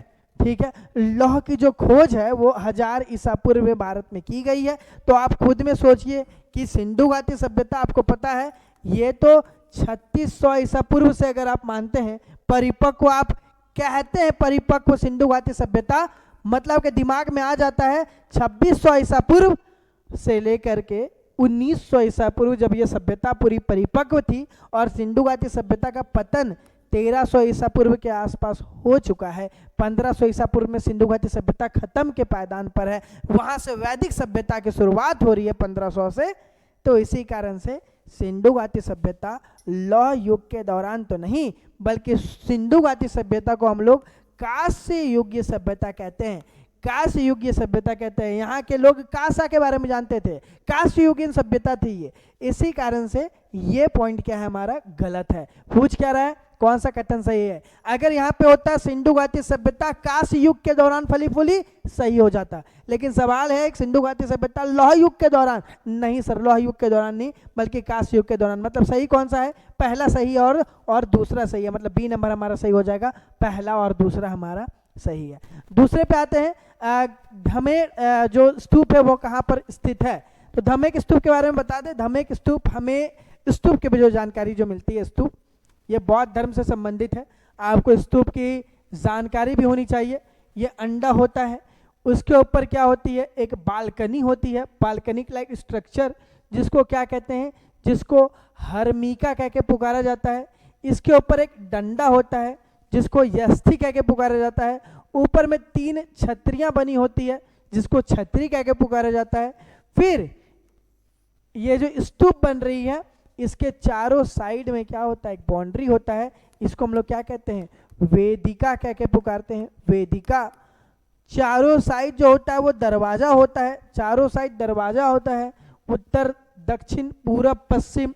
इन दरवाजों को तोरण द्वार कह के पुकारते हैं। निर्माण किनके द्वारा कराया जा रहा था इन सारे स्तूपों का? तो ऐसा किताबों में वर्णित आपको मिलता है कि अशोक के द्वारा 24,000 स्तूप बनाए जा रहे थे। क्यों बनाए जा रहे थे? ताकि बौद्ध धर्म का प्रचार प्रसार हो। ऐसे बहुत सारे हमें स्तूप देखने को मिलते हैं। उन्हीं स्तूपों में बात किया जा रहा है धमेक स्तूप। ये जो बन रहा है, ये जो स्ट्रक्चर आपको बनता हुआ नजर आ रहा है, इसके नीचे में यहाँ पे धरती के में क्या किया जाता है, बुद्ध के अवशेष या फिर उनके द्वारा इस्तेमाल किए गए कोई भी वस्तु को रख करके उनके ऊपर स्तूप बनाए जाते हैं बुद्ध के याद में। तो धमेक स्तूप कहाँ से मिल रहा है हमें? वो हमें सारनाथ से मिलता है, वो हमें सारनाथ से मिलता है। तो समझ गए होंगे आप, स्तूप का भी पूरा मतलब समझ गए होंगे कि स्तूप किसे कहते हैं। आपको ये भी समझ में आ गया होगा, आप धमेक स्तूप कहाँ पर स्थित है वो भी समझ गए होंगे, सारनाथ। तो जो लोग सारनाथ किए हुए हैं आंसर वो बिल्कुल सही है, जो नहीं किए हुए हैं वो प्लीज थोड़ा सा आपको ध्यान देने की जरूरत है। ठीक है, अगले सवाल की तरफ बढ़ते हैं हम अपना। उड के 1854 ईस्वी के प्रेषक से संबंध में निम्नलिखित कथनों पर विचार कीजिए। बता दें, उड की जो घोषणा हो रही है शिक्षा संबंधित घोषणा है सर। ठीक है, ये उड की घोषणा जो है वो शिक्षा संबंधित घोषणा है, और इस शिक्षा संबंधित घोषणा के बाद लोग जो है उसको स्वीकार नहीं करते हैं, और हमें 1857 का विद्रोह भी दिखता है। इसी घोषणा के बाद हमें कुछ समय के बाद ही 1857 का विद्रोह भी देखने को मिलता है। क्या क्या कारण है आते हैं उसकी घोषणा में? इसने उच्च अध्ययन के लिए शिक्षा के माध्यम के रूप में अंग्रेजी को सिफारिश की। इन्होंने कहा कि अंग्रेजी शिक्षा के ऊपर बात करनी चाहिए, और यही अंग्रेजी शिक्षा में समाज हमारा स्वीकार नहीं किया। समाज को ये लगने लगा कि आप हमारे भाषा समूह को क्या करना चाह रहे हैं, खत्म करना चाह रहे हैं। लोगों ने विद्रोह इस कारण से भी किया था। आते हैं, इसने महिला शिक्षा और व्यावसायिक परीक्षण पर जोर दिया। तो जी हाँ, इन्होंने महिला शिक्षा के ऊपर भी बात की थी। ये दोनों कथन हमारा सही है। आते हैं, निम्न में से कौन सा कथन सही है के ऊपर बात कर रहा है? तो हमारा पहला भी सही है और हमारा दूसरा भी सही है। मतलब 1 और 2 दोनों सही है, केवल 1 2 ना तो एक ना सर, दोनों सही है। ठीक है, तो हमारा इसका आंसर क्या होगा? सी नंबर इसका राइट आंसर होगा। इसमें हमारा सी आंसर राइट आंसर था, इसमें हमारा बी नंबर राइट आंसर था। आगे बढ़ते हैं, सेट क्वेश्चन नंबर 34 पे। बड़ा सुंदर सवाल। अभी जस्ट 1854 की बात हुई थी, तो उसी से कहानी थोड़ा सा आगे बढ़ रही है। 1857 ईस्वी। 1857 ईस्वी आपको पता है भारत का प्रथम हम लोग कहते हैं आज़ादी स्वतंत्रता संग्राम कह के बहुत सारे इतिहासकार इसको पुकारते हैं। 57 का विद्रोह आप बचपन से सुनते हैं। सवाल वही है, 1800 ईस्वी के विद्रोह की विफलता के लिए निम्नलिखित में से कौन से कारण थे? क्यों आखिरकार 1857 का विद्रोह विफल हो गया? क्यों 1857 का विद्रोह सफल नहीं हो पाया? क्या क्या ऑप्शन से आते हैं? अंग्रेजी की सैन्य श्रेष्ठता, बिल्कुल सही बात। अंग्रेजों के पास सेना बहुत तगड़ी थी, बहुत स्ट्रांग थी। इनके पास हथियार भी बहुत अच्छे अच्छे थे। ठीक है। हथियार भी इनके पास बहुत अच्छे अच्छे थे। अच्छे का मतलब ये है कि ज़्यादा एडवांस थे हमारे मामले में, हमारे पास उतना एडवांस नहीं था जितना उनके पास था। दूसरा सवाल आता है, दूसरा ये पॉइंट है क्या कि विद्रोहियों के पास जो है कई एकीकृत कार्यक्रम व विचारधारा नहीं थी। ठीक है, इनके पास कोई एकत्रित विचारधारा नहीं है, लोग अलग अलग चीज़ों पे कार्य कर रहे हैं, एक कार्यक्रम नहीं है, एकत्रित कार्यक्रम नहीं है। मतलब ये झांसी के लिए कोई अलग आदमी लड़ाई कर रहा है, कानपुर के लिए कोई अलग आदमी, लखनऊ के लिए कोई अलग आदमी, अवध के लिए कोई अलग आदमी, एकत्रित करके सब सामने नहीं आए हैं। तो ये दूसरा कारण भी क्या है हमारा, सही है। पहला पॉइंट भी सही है, दूसरा पॉइंट भी सही है। समाज के सभी वर्गों के समर्थन का अभाव था, बिल्कुल सही बात है। क्यों? क्योंकि जो शिक्षित वर्ग था, शिक्षित वर्ग ने, ठीक है, शिक्षित वर्ग ने क्या किया था, इन्हें सपोर्ट नहीं किया था। शिक्षित वर्ग कभी भी 1857 की क्रांतिक विद्रोह का समर्थन नहीं कर रहे हैं। बाकी साहूकार भी आगे चल करके हट गए थे, ठीक है, साहूकार लोग भी फिर बाद में जाके पीछे हट गए थे, जमींदार लोग पीछे हट गए थे। तो ये भी कारण क्या है हमारा, सही है। तो मेरा 1, 2 और 3 तीनों सही है, 1, 2 नहीं, 2, 3 नहीं, उपयुक्त सभी। ये सारा आंसर क्या है हमारा, सही है। 1, 2 और 3 ये तीनों सही है। अगले सवाल की तरफ बढ़ते हैं। निम्नलिखित में से कौन कैबिनेट मिशन के सदस्य नहीं थे? कैबिनेट मिशन आपको पता होना चाहिए। भारत का संविधान, कौन से भारत का सर, तो स्वतंत्र भारत का, स्वतंत्र भारत का संविधान बनाना है। दूसरा चीज याद रखिएगा कि हम लोग को दूसरे विश्व युद्ध में, दूसरे विश्व युद्ध में शामिल कर लिया गया बिना पूछे हुए। हम लोग सब गुस्सा गए। हम लोग गुस्सा गए का मतलब क्या है, इस समय की जो पार्टी थी, ठीक है, कांग्रेस पार्टी, वो खफा हो गई। बहुत सारे लोगों ने रिजाइन दे दिया। उसके बाद अंग्रेजी सत्ता की तरफ से कैबिनेट मिशन भेजी जाती है और ये कैबिनेट मिशन हमें एक लालच दे रहा था कि आप जो है वो द्वितीय विश्व युद्ध में शामिल हो जाएं, उसके बाद फिर हम क्या कुछ करने वाले हैं आपके साथ, आपको स्वतंत्र भारत का संविधान कैसे बनाना है, कैसे क्या चीज़ें चलेंगी आगे चल के, इनके ऊपर बात करने वाले थे। कौन कौन सदस्य थे? नहीं थे, इसमें पूछा जा रहा है कौन सदस्य नहीं थे। लॉरेंस, पी लॉरेंस ये सदस्य थे। अलेक्जेंडर ये भी सदस्य थे। जे एट्रीड्यूस जो है ये सदस्य नहीं थे। ठीक है, तो हमारे मिल गए, कौन नहीं है, सी नंबर राइट आंसर होगा, सी नंबर राइट आंसर होगा, वो दोनों थे, तीसरे हमारे नहीं थे। अगला सवाल, निम्नलिखित में से भारतीय राष्ट्रीय कांग्रेस के किस अधिवेशन में पहली बार मौलिक अधिकारों के संबंधित प्रस्ताव पारित किया गया? मौलिक अधिकार आपको पता है, फंडामेंटल राइट्स, सरकार के ऊपर दायित्व है, आपका गारंटी है कि आपको वो अधिकार मिलेगा ही मिलेगा। आपको पता है आपके पास मौलिक अधिकार आपके पड़े हुए, जिस कारण से आप स्वतंत्र रूप से ये वीडियो भी देख पा रहे हैं, हम स्वतंत्र रूप से बोल भी पा रहे हैं, तो हमारे पास मौलिक अधिकार है। लेकिन सबसे पहले ये मौलिक अधिकार का बात कहाँ पे किया गया था? पहला ऑप्शन है सूरत अधिवेशन। तो आप इतना तो सेट बनाते बनाते या इतिहास पढ़ते पढ़ते मुख्य परीक्षा की तैयारी कर रहे हैं, तो आपको पता है सूरत अधिवेशन में कांग्रेस दो भागों में बट चुका था, एक गर्म दल और दूसरा नरम दल। ठीक है, एक गर्म दल और दूसरा नरम दल। ठीक है, कांग्रेस अधिवेशन था, गया अधिवेशन नहीं होगा, कराची अधिवेशन। कराची अधिवेशन 1931, मौलिक अधिकार सबसे पहली बात की जाती है कराची अधिवेशन 1931 में। तो जो लोग कराची अधिवेशन पे हैं उनका आंसर सही है। आपको पता है इससे पहले लाहौर अधिवेशन हुआ है, जहां पर हम लोग पूर्ण स्वराज की मांग कर रहे हैं, 1929, आपको पता होगा 1929। ठीक है, अगला सवाल की तरफ बढ़ते हैं। अभिकथन, शेरशाह सूरी ने हुमायूं को कन्नौज के युद्ध में पराजित किया था, सही है। कन्नौज के युद्ध में शेरशाह सूरी ने हुमायूं को पराजित किया था, बिल्कुल सही है। हुमायूं की सेना शेरशाह की तुलना में अधिक अनुशासित और संगठित थी, बल्कि ऐसा बात नहीं है। ठीक है, ऐसा बात नहीं है, हुमायूं की सेना शेरशाह से तुलना में अधिक अनुशासित थी, ऐसा बात नहीं है सर। तो कारण अभिकथन तो बिल्कुल सही है कि शेरशाह सूरी ने हुमायूं को कन्नौज के युद्ध में पराजित किया था, यह बिल्कुल सही है। लेकिन आर जो है हमारा वो सही नहीं है। ठीक है, ए सही है लेकिन हमारा आर जो है वो सही नहीं है। कहाँ पर मिल रहा है ऐसा आंसर कि ए सही है लेकिन आर जो है वो गलत है? वो कहाँ पर मिल रहा है, कहाँ पर मिल रहा है? ए आर दोनों सही है? नहीं सर, ए गलत ना, ए सही है। ए और आर, ए सही है लेकिन आर गलत है, डी नंबर। ठीक है, तो जो लोग डी पर हैं बिल्कुल सही है, डी हमारा राइट आंसर होगा। अगला प्रश्न, मानव सभ्यता के इतिहास में किस धातु का प्रयोग सर्वप्रथम व्यापक रूप से हुआ था? व्यापक रूप से कौन सा जो है वो धातु का प्रयोग किया गया? ऑप्शंस पे आते हैं, लोहा, तांबा, कांसा या सोना। अब यहाँ पर देखिए, लोहा का प्रयोग तो आपको पता है 1000 ईसा पूर्व के बाद हुआ है, क्योंकि लोहा की खोज ही 1000 ईसा पूर्व में हुई है। तो 1000 ईसा पूर्व, तो ये हमारा तो होगा नहीं आंसर, ठीक है। 1000 ईसा पूर्व तो हमारा आंसर होगा नहीं, उससे पहले से लोग यहाँ रह रहे थे। कांसा आपको पता है कैसे बनता है? कांसा बनता है तांबा और टीन को जोड़ करके, ठीक है। तांबा और टीन को जब जोड़ते हैं तब कांसा का निर्माण होता है। तांबा और कांसा का जब जोड़ते हैं तब हम लोग कांस का सामान बनाते हैं। तो सबसे पहले अगर किसी धातु का प्रयोग हो रहा है तो वो क्या है? वो तांबा है। क्यों? क्योंकि आपको पता है पाषाण काल के बाद, ठीक है, पाषाण काल के बाद हम लोग कुछ पढ़ते हैं तो वो ताम्र पाषाण पढ़ते हैं। मतलब ताम्र का मतलब क्या होता है? ताम्र का मतलब ही होता है तांबा। मतलब मनुष्य अगर कोई सबसे पहले धातु का उपयोग कर रहा है तो वो तांबा का उपयोग कर रहा है। याद रखिएगा तांबा इसका राइट आंसर होगा, क्योंकि मनुष्य ने सबसे पहली बार किसी धातु का अगर प्रयोग किया था तो वो उसने तांबा का ही प्रयोग किया था, याद रखिएगा, ठीक है। तो तांबा हमारा राइट आंसर होगा। अगला सवाल, बिहार में विक्रमशिला विश्वविद्यालय के संबंध में निम्नलिखित कथनों पर विचार कीजिए। विचार करना, निम्नलिखित कथन दिए गए हैं, क्या क्या है? यह बिहार के वर्तमान बांका जिले में स्थित है।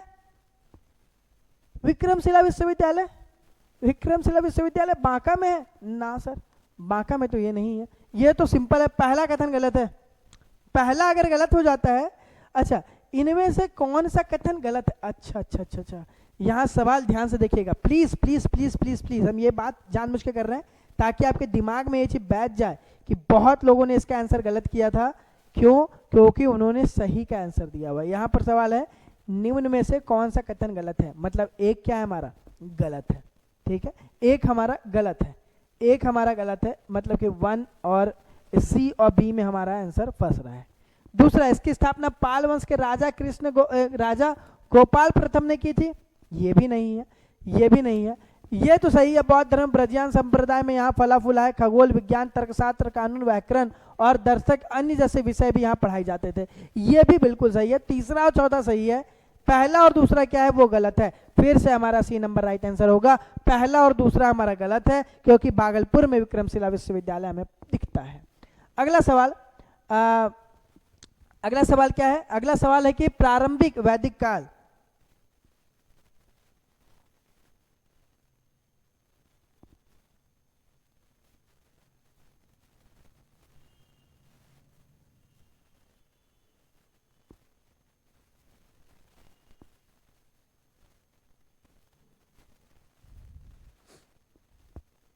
हाँ सॉरी प्रारंभिक वैदिक काल के दौरान कौन सा शहर प्राचीन मगध की राजधानी के रूप में कार्य करता है?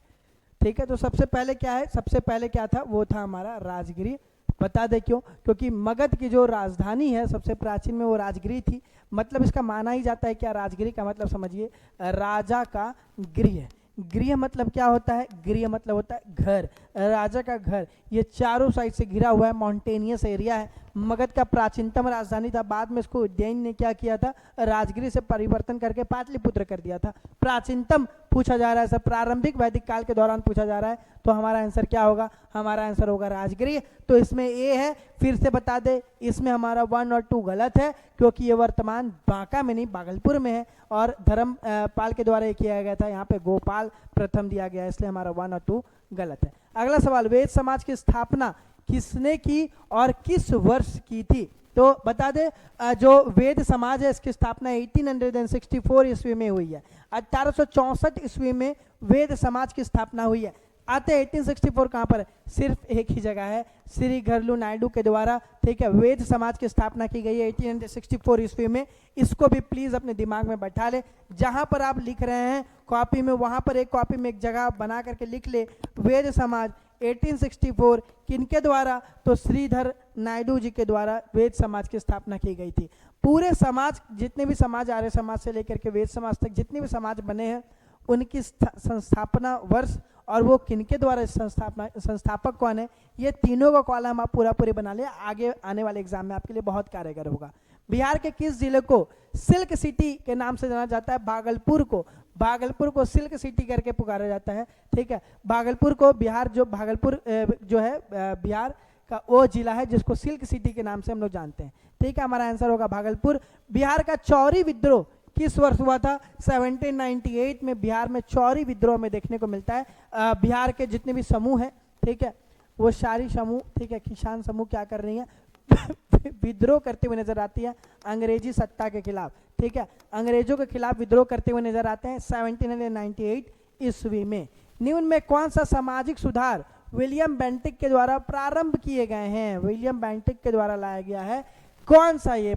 आपको पता है विलियम बेंटिक ने साथ में मिलकर राजा राममोहन रॉय के सती प्रथा का उन्मूलन किया था, तो बिल्कुल सही, पहला तो हमारा सही है। दूसरा सही है क्या? दूसरा है दास प्रथा का उन्मूलन, धर्म परिवर्तन के कारण अयोग्यता के प्रावधान को हटाना, ये भी बिल्कुल सही है। और ठगों से संगठित गिरोह का दमन, ये भी सही है। देख लीजिए, दास प्रथा का जो उन्मूलन है वो बेंटिक जी के द्वारा नहीं किया गया है, तो दूसरा हमारा गलत है।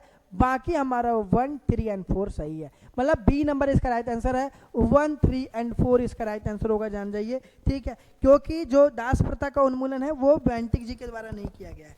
तो हमारा आंसर क्या होगा? 1, 3 एंड 4, ठीक है।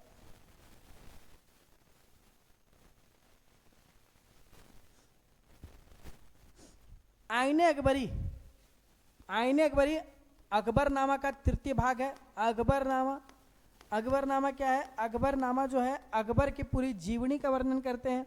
आईने अकबरी क्या है? आईने अकबरी में अकबरनामा का तीसरा भाग है, ठीक है, तीसरा भाग है, तीसरा भाग है। और इसमें जो है अकबर के द्वारा प्रशासन कैसे चल रहा था वो सारे चीज़ का जिक्र हमें अबू फजल के द्वारा निर्मित किताब जो है वो अकबरनामा आईने अकबरी में दिखता है। 5 बार याद रखिएगा, इसका 5 बार रिवीजन किया गया है, 5 बार इसको बदला गया है, 5 बार पढ़ा गया है अबू फजल के द्वारा, तब इसमें बहुत सारे परिवर्तन कराए गए हैं, फिर जाकर के आईने अकबरी बन के तैयार हुई है। यहाँ पर कैसा प्रशासन था, कर कैसे वसूलते थे, कौन कौन प्रशासनिक इकाइयाँ इनके पास थी, वो पूरा विवरण हमको आईने अकबरी में देखने को मिलता है। इसलिए आंसर क्या होगा हमारा? हमारा आंसर होगा अबू फजल। वह भुगतान जो सरकार द्वारा किसी उत्पादन की वस्तु को बाजार कीमत की आपूर्ति के लिए किया जाता है वह क्या कहलाता है? देखिए, जो सरकार द्वारा किसी उत्पादक की वस्तु को बाजार कीमत की आपूर्ति के लिए किया जाता है उसको क्या कहते हैं? उसको हम लोग सब्सिडी कह के पुकारते हैं। सरकार द्वारा दिया जा रहा है, सब्सिडी उसको कहा जाता है। या वह भुगतान जो सरकार द्वारा किसी उत्पादक को किसी वस्तु बाजार कीमत की उत्पत्ति के लिए दिया जाता है, तो हमारा आंसर क्या होगा? आपूर्ति के लिए सब्सिडी हमारा राइट आंसर होगा। अगला सवाल, रंगराजन समिति 2014 ने तेंदुलकर समिति से ऊंचाई गरीबी रेखा सुझाव की थी, मतलब कि सुझाई थी। रंगराजन की अनुसार शहरी गरीबी रेखा क्या थी? तो उनके अनुसार शहरी गरीबी डाटा है, याद रखिएगा 1407 1407 उनके हिसाब से गरीबी रेखा यही थी, ठीक है, ध्यान रखिएगा। रंगारन समिति जो है वो रंगराजन समिति 2014 में बनाई गई है। उद्देश्य आपको समझ में आ गया होगा, गरीबी रेखा के ऊपर बात करना, गरीबों का ये एक श्रृंखला को डिसाइड करना कि कितनी गरीबी रेखा है और कैसे इसको ठीक किया जाए, उसके लिए रंगराजन समिति के द्वारा ये कार्य किया जा रहा था। और इनके अनुसार शहरी गरीबी रेखा कितनी थी, शहरों में गरीबियों की रेखा कितनी थी? वो थी 1407 1007 रुपये, 1007, ठीक है, 1407। आगे आप बढ़ते हैं। भारत में राजस्व घाटे का तात्पर्य क्या है? राजस्व घाटे का मतलब क्या आता है, देखते हैं। भारत सरकार को अपने उन व्ययों का प्रतिपोषण के लिए उधार लेने की आवश्यकता है जो पूंजीगत परिसंपत्तियों का निर्माण करते हैं। राजस्व घाटा आपको पता है, जब सरकार के पास घाटा हो जाता हो राजस्व में, ठीक है, उनके पास पैसा नहीं रहता हो, तो क्या है उसका आंसर? देखिए, भारत सरकार को अपने उन व्ययों के लिए वित्त पोषण के लिए उधार लेने की आवश्यकता होती है जो पूंजीगत परिसंपत्तियों को निर्माण नहीं कर सकती है। तो हम लोग क्या करते हैं, नहीं आ पाता है हमारे पास पैसा, इसी कारण से क्या होता है, ये हमारा घाटा हो जाता है, राजस्व का घाटा हो जाता है। आंसर क्या होगा? बी नंबर हमारा राइट आंसर होगा, ध्यान रखिएगा, ठीक है, बी नंबर। क्योंकि जब हमारे पास आपूर्ति नहीं, मतलब पैसा नहीं रहता, हम दूसरी जगह जाके पैसा मांगते हैं, फिर वो पैसा नहीं बन पाता, हम नहीं चुका पाते, हमारा राजस्व घाटा हो जाता है, ठीक। तो बी नंबर हमारा राइट आंसर होगा। भारत में किस पंचवर्ष योजना में आत्मनिर्भरता के ऊपर बात की गई थी, ठीक है।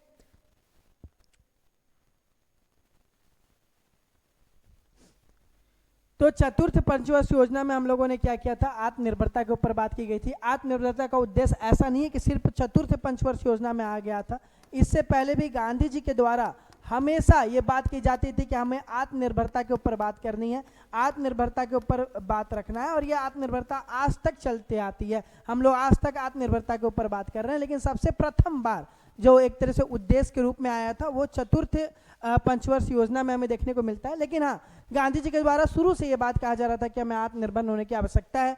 आज भी वर्तमान समय में जो भारत है वो आत्मनिर्भरता के ऊपर बात कर रहा होता है, लेकिन ये उद्देश्य जो है बहुत पहले से ही हमें देखने को मिलता है। ठीक है,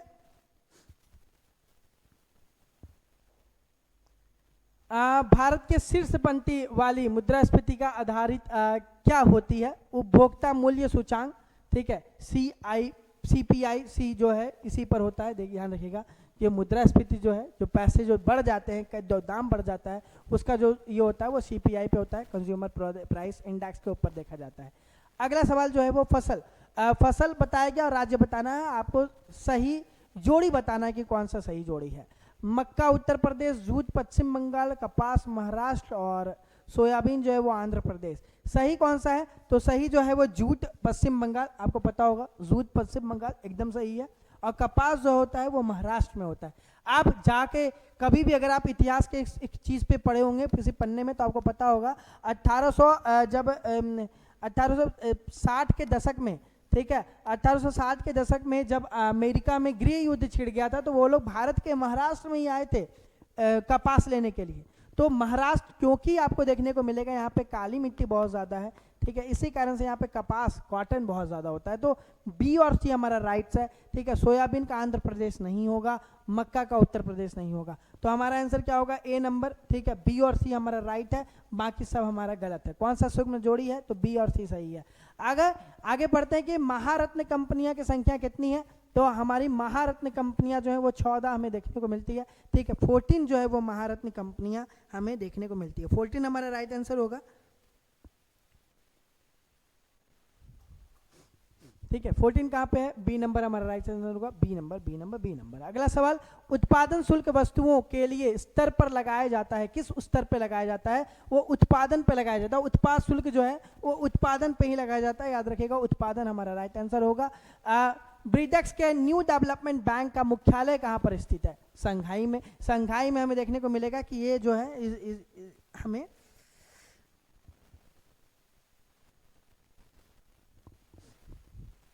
संघाई हमारा क्या है? ब्रिडेक्स के न्यू डेवलपमेंट बैंक का मुख्यालय है। अगला सवाल, रेपो रेट। ठीक है, रेपो, रिवर्स रेपो रेट का अर्थ क्या होता है? दो तरह के देखने को मिलते हैं अर्थशास्त्र में, एक रेपो रेट होता है, दूसरा रिवर्स रेपो रेट होता है। सवाल है रेपो रिवर्स रेट का अर्थ क्या है?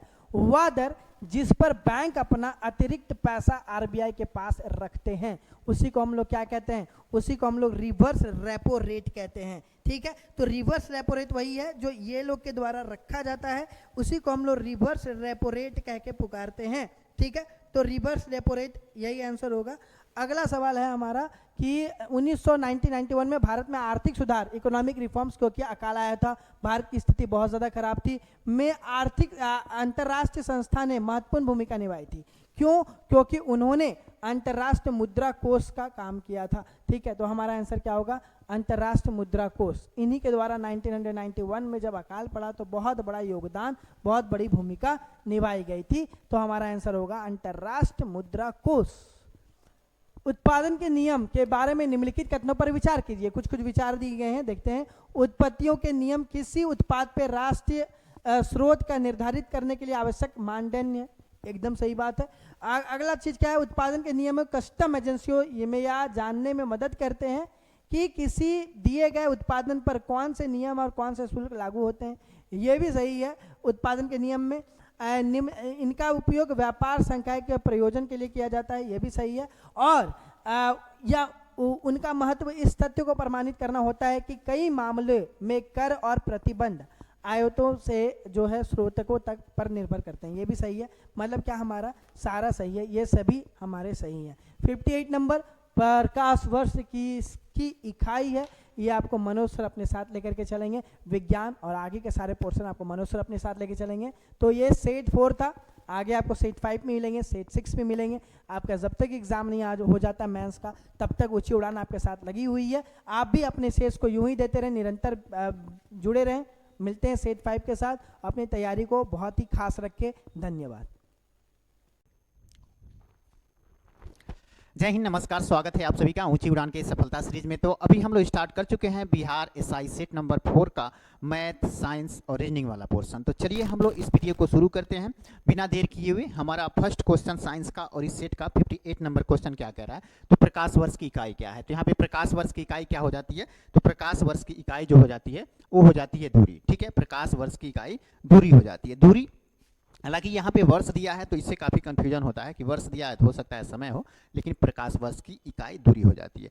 प्रकाश वर्ष का मान कितना है वो कभी कभी पूछ देता है। तो एक प्रकाश वर्ष कितना होता है, एक प्रकाश वर्ष जो होता है वो कितना होता है भैया, तो एक प्रकाश वर्ष जो होता है, ठीक है, एक प्रकाश वर्ष कभी कभी पूछ दे तो ध्यान रखिएगा इसका मान होता है 9.46 इंटू दी 10⁻15 होता है। ठीक है, मीटर होता है, इतना मीटर होता है। अगर किलोमीटर में यही रहे तो यहाँ पे 12 रहेगा, 15 की जगह पे कितना रहेगा, 12 रहेगा, यानी 12 रहेगा। तो ये हो जाता है। अब कभी कभी पूछ देता है कि दूरी की सबसे इकाई, ऐसे तरह से दूरी की सबसे बड़ा इकाई क्या हो जाता है, तो वो हो जाता है पारसेक। ठीक है, पारसेक जो होता है वो दूरी की सबसे बड़ी इकाई होता है। तो पारसेक का मान कितना होता है भैया, तो पारसेक का मान जो होता है, ठीक है, इसके लगभग 3.26 गुना होता है। ठीक है, इसके इतना गुना होता है, इतना गुना। एक पारसेक बराबर 3.26 गुना प्रकाश वर्ष कर सकते हैं, यहाँ पे गुना कर दीजिए, या प्रकाश वर्ष के बराबर होता है। इतना आप लोग को पता होना चाहिए। फिर आगे की बात कर लें। नेक्स्ट क्वेश्चन हमारा क्या कह रहा है, तो नेक्स्ट क्वेश्चन हमारा कह रहा है अति चालकता की खोज द्वारा की गई, जिन्हें 1911 में भौतिक का नोबेल पुरस्कार भी एक तरह से दिया गया था। ठीक है, नोबेल पुरस्कार से सम्मानित किया गया था। तो अति चालकता की खोज इन्होंने की थी, वो थे कैमरलिंग्स। ठीक है, हेइक कैमरलिंग्स ओन्स, इन्होंने ही अति चालकता की खोज की थी। कब किया था, तो 1911 में। तो इनको नोबेल पुरस्कार जो लगभग 1913 में दिया गया था, 1913 में ही नोबेल पुरस्कार दिया गया था। 1911 में, 11 वाला ही 13 में दिया गया था। अब देख लेते हैं अति चालकता होता क्या है। अति चालकता, तो जो पारा होता है, पारा को हम लोग 4.2 के पर के तक इसको ठंडा करते हैं। एक तरह से इसको हम लोग अंश सेल्सियस में चेंज करें तो -268 पॉइंट लगभग 8 के आसपास हो जाएगा, 8 अंश सेल्सियस। इतना पे पारा को जब इतना टेम्परेचर तक लाया जाता है तो यहाँ पे ये जो इसका प्रतिरोध होता है वो खो देता है। ठीक है, प्रतिरोध शून्य हो जाता है। पारा का विद्युत प्रतिरोध जो होता है वो शून्य हो जाता है। उसी को हम लोग क्या कहते हैं, उसी को एक तरह से हम लोग क्या कहते हैं, तो अति चालकता कहते हैं। तो इसी के खोज के लिए इनको 1913 में नोबेल पुरस्कार हालांकि दिया गया था, हैंगस कैमरलिंग का। ठीक है, फिर आगे की बात कर लें हम लोग नेक्स्ट क्वेश्चन का। तो नेक्स्ट क्वेश्चन हमारा जो कह रहा है, नेक्स्ट क्वेश्चन वो क्या कह रहा है भैया, तो वो कह रहा है कि निम्नलिखित में से कौन सी ऊष्माक्षेपी प्रक्रिया है। ऊष्माक्षेपी प्रक्रिया कौन सा हो जाता है, तो ऊष्माक्षेपी का मतलब होता है ऊष्मा रिलीज होना, ऊष्मा यानी कि ऊर्जा मुक्त होना, रिलीज होना, वही ऊष्माक्षेपी होता है। तो पानी का वाष्पीकरण में हालांकि ऐसा नहीं होता है, तो ये गलत हो जाएगा। ठीक है, सल्फ्यूरिक अम्ल यानी H2SO4 का तनुकरण, यानी सांद्र सल्फ्यूरिक अम्ल के साथ, सांद्र का मतलब होता है शुद्ध, यानी उसमें जल वगैरह की मात्रा 9 के बराबर होती है। ठीक है, सांद्र H2SO4 के साथ जब हम लोग जल मिलाते हैं, जल के साथ ये दोनों प्रतिक्रिया करते हैं, तो उस कंडीशन में ऊष्माक्षेपी होती है, काफ़ी तीव्र गति से ऊष्माक्षेपी होती है। और वहीं बात कर लें बिना बूझे चूने यानी सूखे चूने के साथ जब पानी की प्रतिक्रिया कराई जाती है, ये कैल्शियम कार्बोनेट, सफ़ेद कैल्शियम कार्बोनेट का निर्माण करता है। ठीक है, सफ़ेद कैल्शियम कार्बोनेट का निर्माण करता है। तो एक तरह से ये भी क्या हो जाता है, ऊष्माक्षेपी प्रक्रिया हो जाता है। कपूर का ऊर्ध्वपातन हालांकि ये नहीं होता है, तो हमारा सही ऑप्शन क्या हो जाएगा, 2 और 3 सही हो जाएगा, 2 और 3 सही हो जाता है। आगे देखते हैं वनस्पति तेल को वनस्पति घी में हाइड्रोजनीकरण हेतु उपयोग में आने वाला उत्प्रेरक क्या हो जाता है। तो यहाँ पे एक चीज़ ध्यान रखना है कि वनस्पति तेल, ठीक है, वनस्पति तेल, इसको चेंज करना रहता है वनस्पति घी में। ये जो होता है वनस्पति तेल, ये असंतृप्त वसा होता है, असंतृप्त वसा होता है। ठीक है, और ये जो होता है संतृप्त, यानी वनस्पति घी जो होता है ये संतृप्त वसा होता है। ये इसमें द्विबंध होता है ये, ठीक है, द्विबंध। ठीक है, और ये एकल बंद होता है, एकल बंद होता है, ये एकल बंद होता है।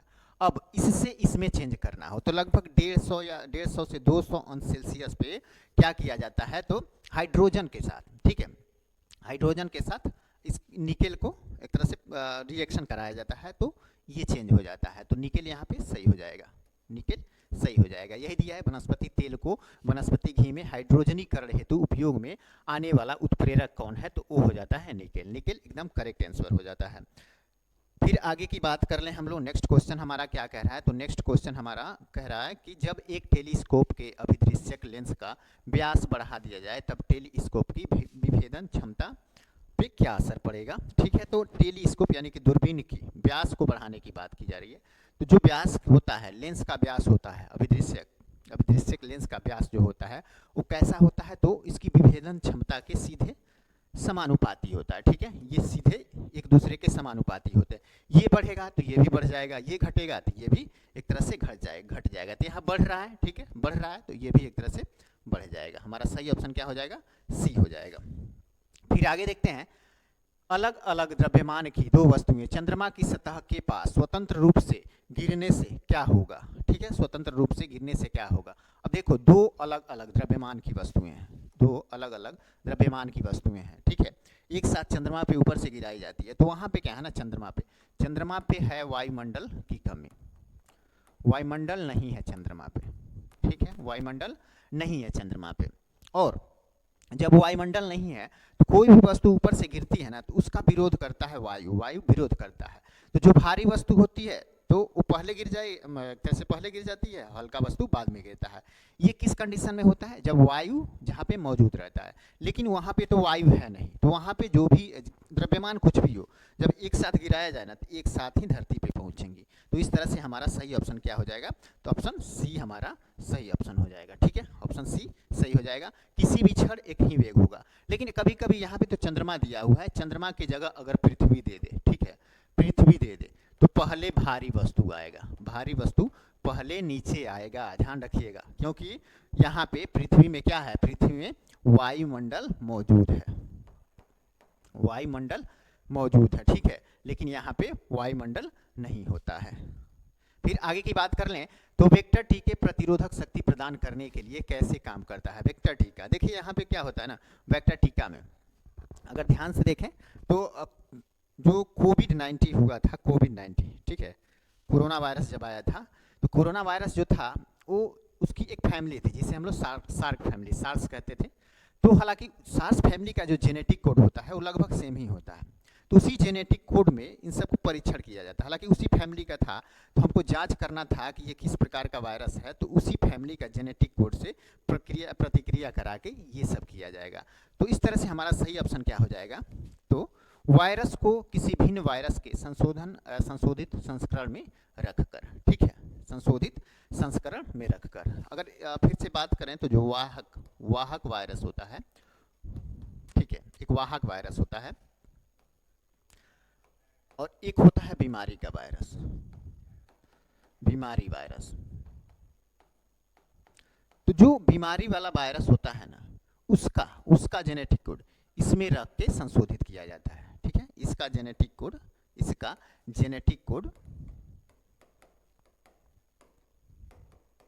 इसमें रख के संशोधित किया जाता है। तो इस तरह से ऑप्शन सी सही हो जाएगा।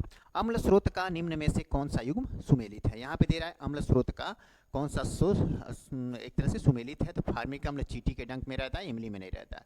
तो इमली में क्या रहता है, तो टार्टरिक अम्ल रहता है, तो ये गलत हो जाता है।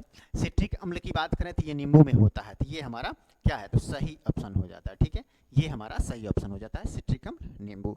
अब फिर बात करें एसिटिक अम्ल, ये किस में पाया जाता है, तो ये सिरका में पाया जाता है, लेकिन यहाँ पे चींटी का डंक दिया है, हालांकि चींटी के डंक में फार्मिक अम्ल पाया जाता है। फिर बात करें लैक्टिक अम्ल का, तो लैक्टिक अम्ल कहाँ पाया जाता है भैया, तो लैक्टिक अम्ल दही में पाया जाता है, ध्यान रखिएगा, और सिरका में एसिटिक अम्ल। तो हमारा सही ऑप्शन क्या हो जाएगा, सही ऑप्शन बी हो जाता है। फिर बात करें तो निम्न में से कौन सी गैस चूना जल को दुधिया कर देता है। तो चूना यहाँ पे दिया है, चूना, कौन सी गैस चूना जल को दुधिया कर देता है, तो यहाँ पे देखिए सूखा चूना, ठीक है, सूखा चूना CaO के साथ जब जल मिलाया जाता है जल मिलाया जाता है। तो इस कंडीशन में क्या होता है, ये दूधिया कैल्शियम कार्बोनेट बनाता है। ठीक है, दूधिया कैल्शियम कार्बोनेट बनाता है। तो हमारा सही ऑप्शन क्या हो जाएगा, ऑप्शन डी हो जाएगा, ऑप्शन डी हो जाएगा। फिर आगे की बात कर लें हम लोग नेक्स्ट क्वेश्चन का, तो असंतृप्त हाइड्रोकार्बन के संदर्भ में सही कथन की पहचान कीजिए। संतृप्त हाइड्रोकार्बन के संदर्भ में सही कथन की पहचान करना है यहाँ पे। तो जो असंतृप्त हाइड्रोकार्बन होता है, तो हम बताए थे कि ये द्विबंध होता है। ठीक है, ये द्विबंध होगा और नहीं तो त्रिबंध होगा, त्रिबंध ये होगा असंतृप्त हाइड्रोकार्बन। और वहीं जो बात करें संतृप्त होता है वो क्या होता है, एकल बॉन्ड होता है, एकल बॉन्ड। जैसे एल्केन हो गया, एल्केन क्या होता है, तो एकल बॉन्ड होता है, तो ये क्या हो जाएगा, संतृप्त हो जाएगा। वहीं एल्केन और एल्कीन और एल्काइन जो होता है, ठीक है, एल्कीन और एल्काइन ये डबल बॉन्ड होते हैं, डबल ट्रिपल बॉन्ड होते हैं। तो ये क्या हो जाएंगे, तो ये असंतृप्त हाइड्रोजन हो जाएंगे। तो इसके बारे में सही कथन हम लोग को पहचान करना है। तो यहाँ पे क्या हो जाएगा, तो देख लेते हैं। एक तरह से कार्बन के ऐसे यौगिक जिनके कार्बन परमाणुओं के बीच एकल बंध होता है असंतृप्त कहलाते हैं, तो नहीं, एकल बंध वाले क्या कहलाएंगे, संतृप्त हाइड्रोकार्बन कहलाएंगे। कार्बन के ऐसे यौगिक जिनके कार्बन परमाणुओं के बीच द्विआबंध या त्रिआबंध हो, वे क्या कहलाएंगे, असंतृप्त यौगिक कहलाएंगे। तो हमारा बी वाला ऑप्शन एकदम करेक्ट हो जाता है। ठीक है, बी वाला ही करेक्ट हो जाता है। फिर आगे की बात कर लें तो आवर्त सारणी में दाएं ओर एक ऊर्ध्वाधर स्तंभ में अधातु तत्वों को किस समूह में रखा गया है। तो यहाँ पे समूह की बात की जा रही है। ठीक है, आवर्त सारणी में दाईं ओर अधातु की बात कर रहा है, अधातु की। तो दायां ये इधर रहता है। ठीक है, अगर आवर्त सारणी की बात कर लें ऐसे ही लगभग, तो दायां तो ये हो गया, बायां ये हो गया। तो यहाँ पे अधातु की बात कर लें तो अधातु इस साइड में रहता है, अधातु इस साइड में, और इस साइड में जो रहता है वो धातु रहता है, इस साइड में धातु, और बीच में इसी यहीं के आसपास जो रहता है वो उपधातु रहता है, उपधातु। ठीक है, उपधातु रहता है, उपधातु यहीं पे रहता है। तो उस साइड में अधातु कहाँ रहेगा, तो उस साइड में। लास्ट में कौन है, तो यही एक है, तो लास्ट में, बाकी सब तो इधर ही है, धातु वाला एक हो जाता है, ये क्षार धातु हो जाता है, ये क्षार धातु। एक जो दो समूह दो में रहता है वो होता है क्षारीय मृदा धातु, क्षारीय मृदा धातु इसको कहते हैं। ठीक है, समूह 3 में हालांकि संक्रमण धातु रहते हैं, संक्रमण धातु जो रहते हैं वो इसमें आ जाते हैं, ध्यान रखिएगा, संक्रमण धातु, संक्रमण धातु ये हो जाते हैं। हमारा सही ऑप्शन करेक्ट होगा, सी हो जाएगा। ठीक है, सी करेक्ट आंसर हो जाएगा। फिर आगे की बात कर लें तो निम्नलिखित में से कौन से खाद्य परिरक्षक हैं, खाद्य परिरक्षक यानी भोजन को लंबे समय तक खराब ना हो उसके लिए कुछ व्यवस्थाएं की जाती हैं, कुछ रासायनिक पदार्थ मिलाए जाते हैं ताकि 1 साल 2 साल लंबे समय तक चल सके। जैसे चिप्स वगैरह ही हो गया या बहुत सारे चीज़ हो गए, अचार वगैरह हो गया, साल 2 साल चलाने के लिए उसमें कुछ ना कुछ परिरक्षक मिलाया जाता है। तो खाद्य परिरक्षक है, निम्न में से कौन से खाद्य परिरक्षक है ये कह रहा है। तो नमक हो गया, ये है, सोडियम नाइट्राइड ये भी है, मसाले और सिरका, हालांकि यही सब तो मांस का या आम का अचार बनाया जाता है तो उसमें यही सब तो डाला जाता है। तो ऑप्शन ए ही हमारा सही हो जाएगा, बाकी नहीं सही होगा। फिर आगे की बात कर लें हम लोग तो फोटोग्राफी में निम्न में से किसका प्रयोग किया जाता है। तो फोटोग्राफी में किसका प्रयोग यहाँ पे किया जाता है, तो ध्यान रखिएगा सोडियम थायोसल्फेट का प्रयोग होता है। ठीक है, सोडियम थायोसल्फेट का, ये सोडियम बाइकार्बोनेट ये तो हालांकि खाने का सोडा होता है, खाने का सोडा होता है सोडियम बाइकार्बोनेट। ओके, सोडियम ये हो गया हमारा सही आंसर, ये सही आंसर हो जा रहा है। ओके, 1 मिनट, हाँ जी, सोडियम थायोसल्फेट ये सही हो जाएगा। लेकिन अगर सोडियम कार्बोनेट की बात करें ये तो खाने का सोडा होता है, खाने का सोडा ये हो जाता है, खाने का सोडा। सोडियम हाइड्रोक्साइड हालांकि ये इससे अलग है, सोडियम सल्फेट भी इससे रिलेटेड नहीं है। आगे देख लेते हैं, कोबाल्ट थेरेपी कैंसर जैसी स्थितियों के इलाज के लिए रेडियो आइसोटोप्स कोबाल्ट 60 से डैश डैश कीड़ों का चिकित्सा में उपयोग में लाया जाता है। तो ये गामा कीड़े हो जाती हैं। ठीक है, गामा कीड़े यहाँ पे सही हो जाएंगे, क्योंकि इसकी वेधन क्षमता अधिक होती है, और इन सब की वेधन क्षमता जो होती है ये अधिक नहीं होती है, ये गलत हो जाएगा। हालांकि इसका प्रयोग तो कीटाणुओं को मारने के लिए भी किया जाता है, पराबैंगनी का। फिर बात कर लें हम लोग, उस अंग का नाम बताएं, उस अंग का नाम बताएं जहां भ्रूण विकसित होता है। तो भ्रूण का अगर निषेचन की बात करें, कहाँ पे निषेचन होता है दोनों का, तो निषेचन होता है फैलोपियन ट्यूब में, ठीक है। फैलोपियन ट्यूब में यहाँ पे होगा निषेचन, निषेचन, ठीक है। लेकिन बच्चा विकसित जहाँ कहाँ होता है, तो विकसित होता है यहाँ पे, ठीक है। विकसित होता है गर्भाशय में।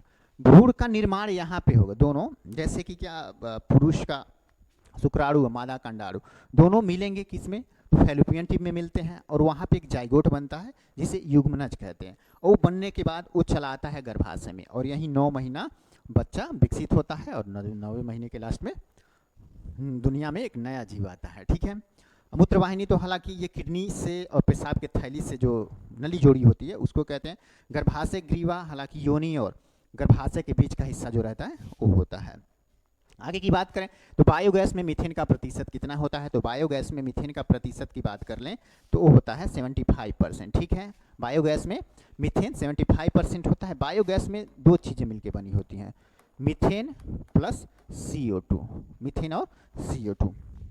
फिर आगे की बात कर लें नेक्स्ट क्वेश्चन की हमारा, तो वो क्या हो जाता है, तो फंजाई यानी कवक की बात कर रहा है, फंगस कहें कवक कहें दोनों एक ही हुआ। फंजाई किंगडम के सदस्य, मतलब ये किस किंगडम के सदस्य हो जाता है, तो ऑप्शन ये करेक्ट हो जाएगा। क्योंकि ये जो होते हैं फंजाई ना, ये खुद का भोजन नहीं बनाते, खुद भोजन नहीं बनाते, इसलिए ये विषमपोषी हैं, यानी दूसरे पर निर्भर रहते हैं। स्वपोषी पेड़ पौधे होते हैं जो स्वयं से भोजन बना लेते हैं, ठीक है।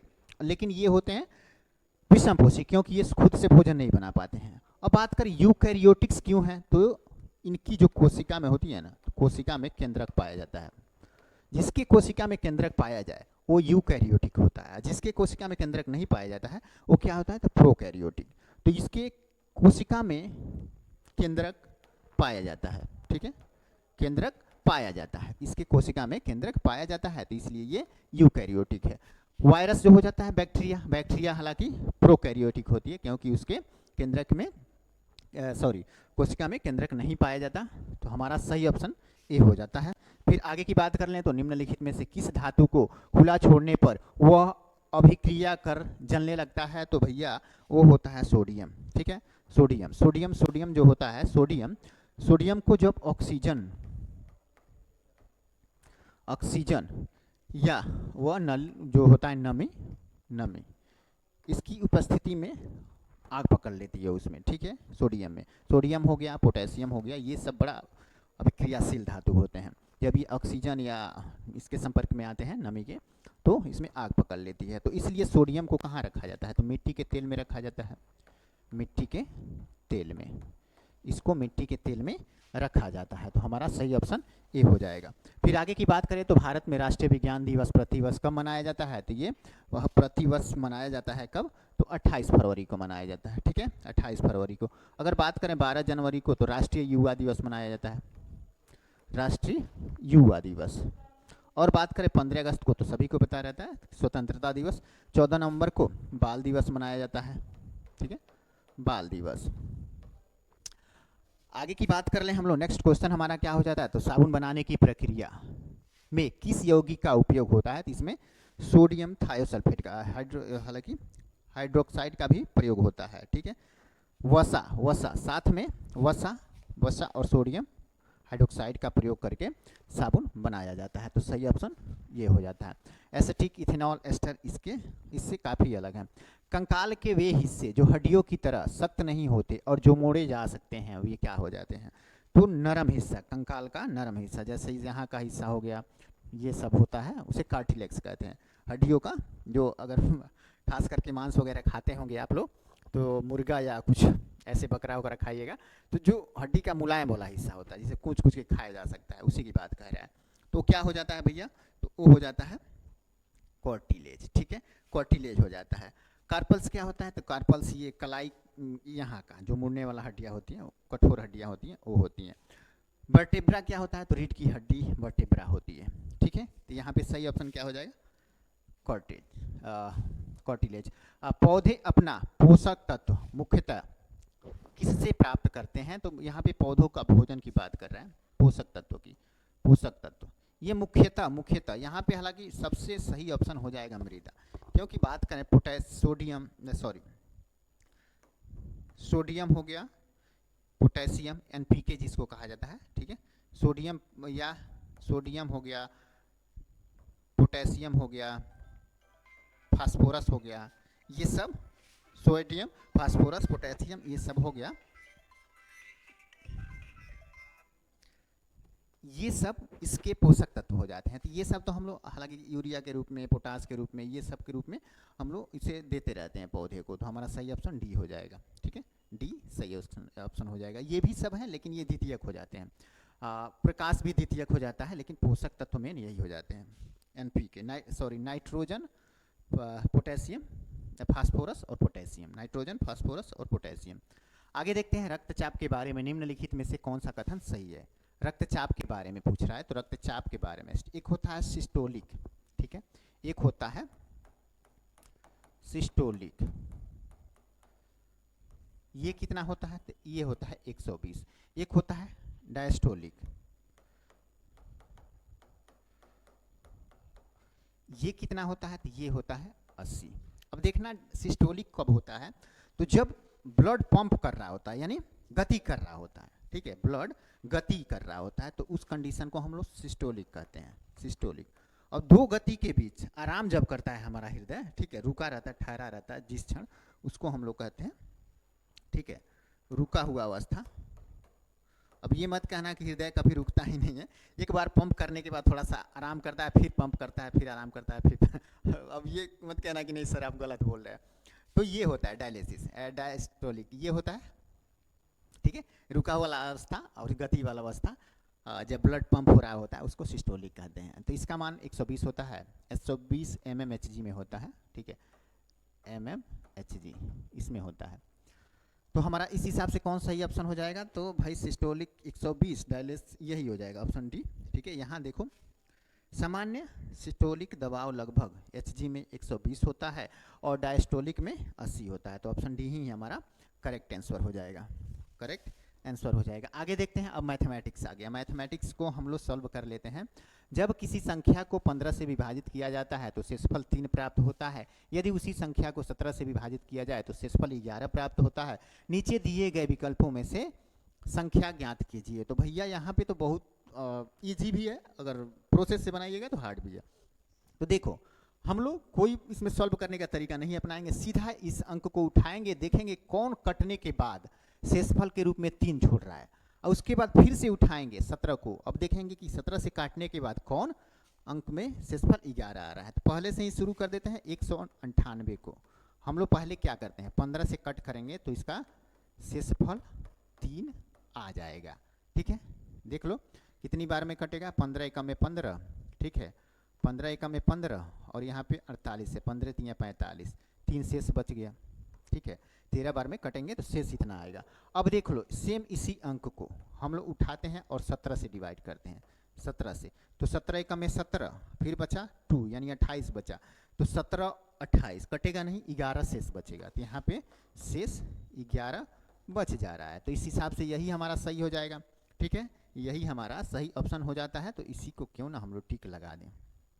फिर आगे देख लेते हैं, नेक्स्ट क्वेश्चन हमारा क्या हो जाता है। तो वह बड़ी से बड़ी संख्या ज्ञात कीजिए जिससे 50, 58 और 69 को भाग देने पर क्रमशः 1, 2 और 6 बचे, ठीक है, 1, 2, 6 बचे। तो ये भी ऑप्शन सही बनाएंगे, सेम वही तरीका। 7 को उठाते हैं, देखते हैं, 7 7 49, ठीक है, शेष 1 बच जा रहा है, ठीक है, शेष 1 बच जा रहा है, बच रहा है कि नहीं, शेष यहाँ पे शेष 1 बच रहा है। और 7 से ही इसको डिवाइड करेंगे, 7 8 56, 2 बच रहा है ना। और इसको 7 से डिवाइड करें तो 7 9 63, 63 यानी 7 यहाँ पे भी बच रहा है कि यहाँ पे 2 और यहाँ पे 7, वही तो 63 6 बचेगा, ठीक है, 6 हम गलती कर रहे हैं, तो यही तो यहाँ पे है, 1 2 6 शेष बच जाएगा, ऑप्शन डी सही हो जाएगा। फिर देखते हैं निम्नलिखित 2 श्रृंखलाओं का योग क्या होगा। यहाँ पे 2 श्रृंखलाओं का योग पूछ रहा है, तो भैया ये तो थोड़ा यहाँ पे फार्मूला यूज करना पड़ेगा। सबसे देखो घन वाला पूछे, घन वाला तो घन n का मान कैसे निकालते हैं? तो बहुत सिंपल तरीका है, n इंटू n प्लस 1 ये कोष्टक में रहेगा, ठीक है, बटे 2 और फिर से इसे बड़ा वाला कोष्टक रखेंगे, आई स्क्वायर कर देंगे तो ये मान निकल जाएगा इसका। लेकिन ध्यान रखना शुरू से करते हैं, एकदम एक से लेते हैं। अब देखो ये जो है ना, ये क्या लिखा हुआ है, 8 27 64, यानी 2 का ये क्यू है, ये 3 का क्यू है, ये 4 का क्यू है। ऐसे ही यहाँ तक आते आते ये क्या हो जाएगा, ये 10 का क्यू हो जाएगा। तो वही तो यहाँ पे दिए हैं घन, घन का फार्मूला यही होता है 2q 3q प्लस 4q, यानी 10 तक लगातार है।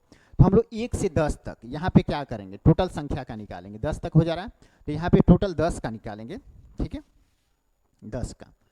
तो ये कितना हो जाएगा, तो यहाँ पे 10 रख देते हैं, गुणे 10 प्लस 1 11 कर देते हैं, बटे 2 कर देते हैं। अब यहाँ पे इसको स्क्वायर कर देंगे तो 2 से ये कट जाएगा 5 बार में, तो 11 5 55, यानी कि 55 का स्क्वायर हो जाता है। 55 का स्क्वायर कितना हो जाता है, तो कैसे स्क्वायर निकालते हैं, 55 25 के 5 55 25 और 2 27 के 7, ठीक है, और 55 25 25 25,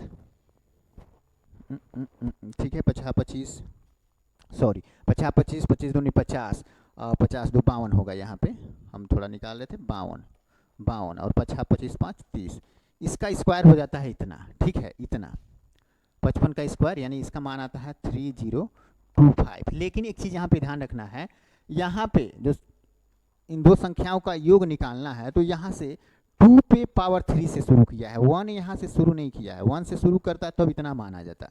अब क्या करना है, तो इसमें से 1 घटा देना है, क्योंकि 1 भी ऐड हो गया है इसमें, तो 1 घटा देंगे तो यहाँ पे क्या मान आएगा, यहाँ पे आ जाएगा 3024। अब दूसरे वाले का निकाल लेते हैं, तो दूसरे वाले का सिंपल ही तरीका रहता है, इसको भी कर लेते हैं क्या, तो n ही मान लेते हैं, सेकेंड n2 मान लेते हैं, n2 मान लेते हैं, n1 इसको मान लिए, n2 इसको मान लेते हैं। तो इसका फार्मूला हो जाता है ना, टोटल पदों की संख्या, पद कितने हैं, पदों की संख्या, ठीक है, पदों की संख्या x मानिए या कुछ भी मानिए, बटे 2 कर दीजिए। और उसके बाद पहला पद और लास्ट वाला पद, पहला पद और लास्ट वाला पद, पहला पद 2 है और लास्ट वाला पद कितना है 20 है, वो कर लेते हैं, ऐसे ऐसे कर लेते हैं, ठीक है। अब देखो टोटल अगर बात करें यहाँ से 2 से लेके 20 तक टोटल संख्या कितनी हो जाएगी, तो टोटल संख्या यहाँ पे आप थोड़ा फार्मूला ही लिख लो, a प्लस एल का लो, एक पहला पद होता है, एल लास्ट पद होता है, तो x टोटल संख्या का मान x माने हैं, तो टोटल संख्या यहाँ से यहाँ तक हो जाएगी 10, 10 बटे 2 कर देंगे। यहाँ माने थे कितना, हम लोग माने क्या थे, शुरू में शुरू वाला अंक 2 है और लास्ट वाला 20 है, ये हो गया।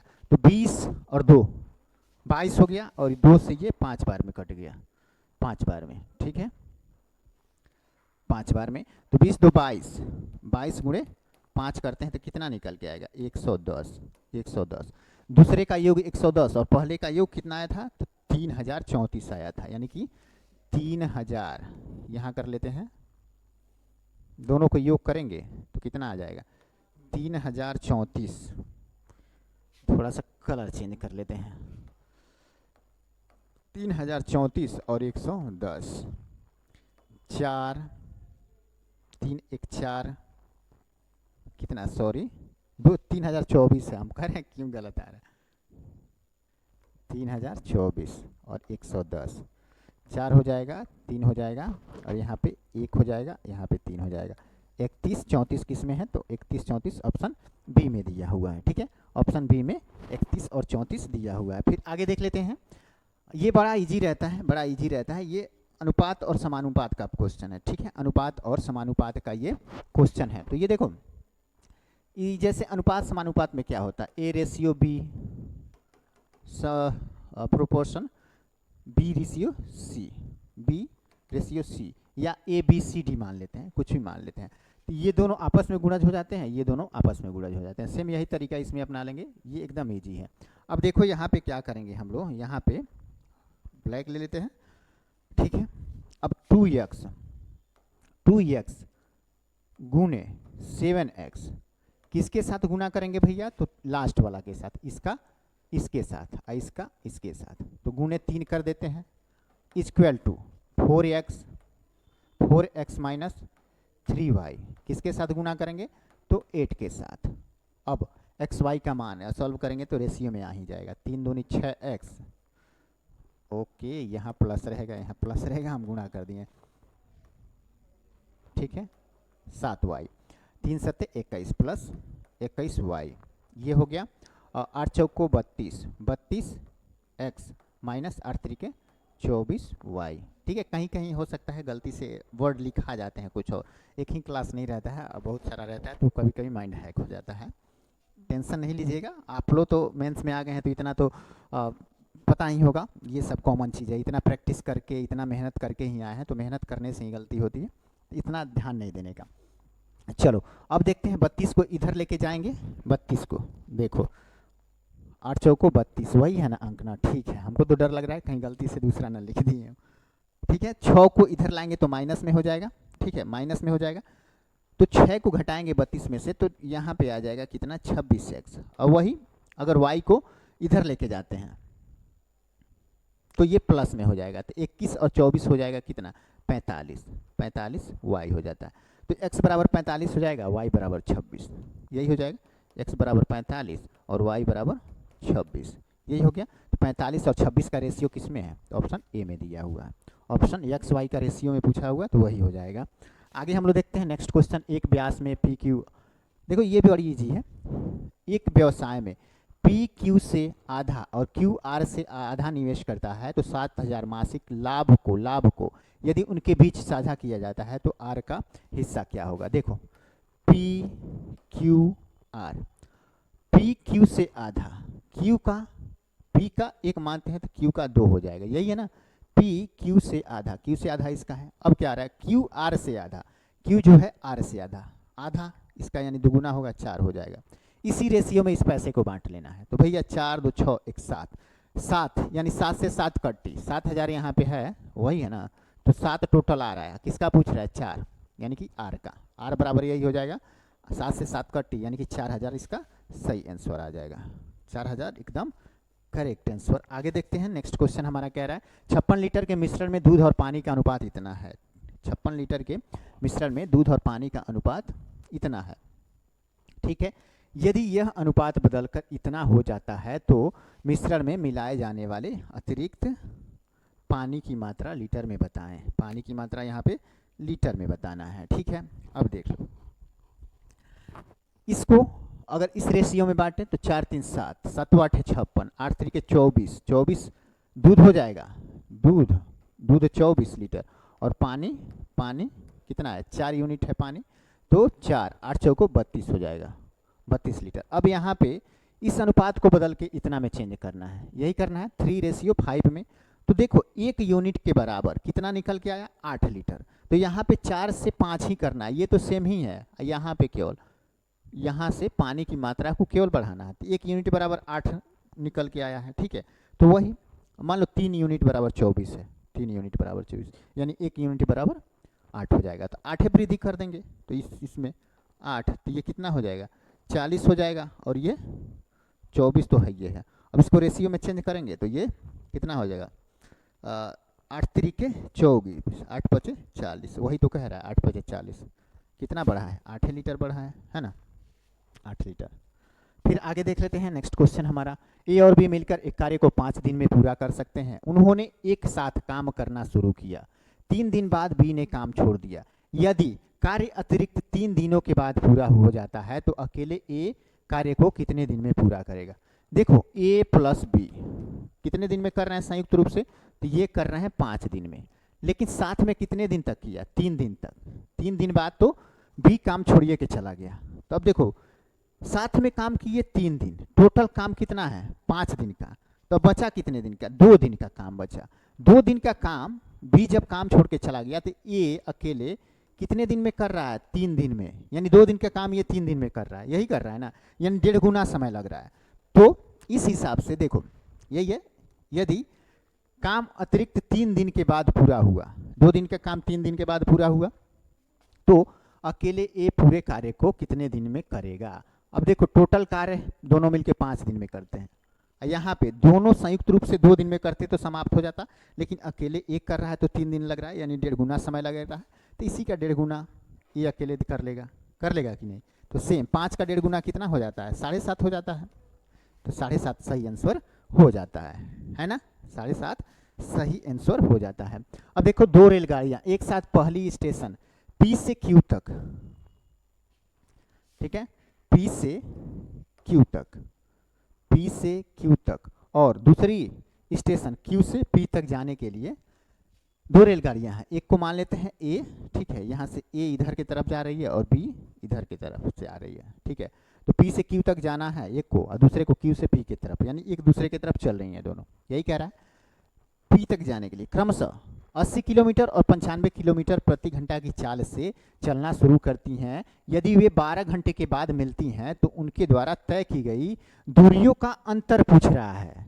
तो 12 घंटा में, देखो 12 घंटा में एक तरीका है दोनों का योग करके 12 घंटा में गुणा कर दें, उसके बाद अलग अलग गुणा करके उसमें से घटाएं, और उससे सीधा बढ़िया एक लाइन में अगर इसको सॉल्व करें तो देखो दोनों में अंतर है कितना? 15 का।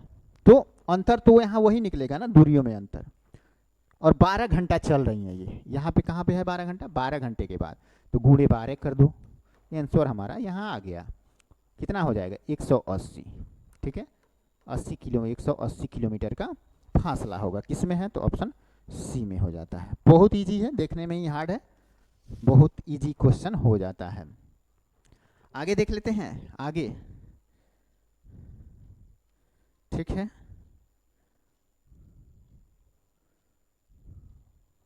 ओके ओके ओके,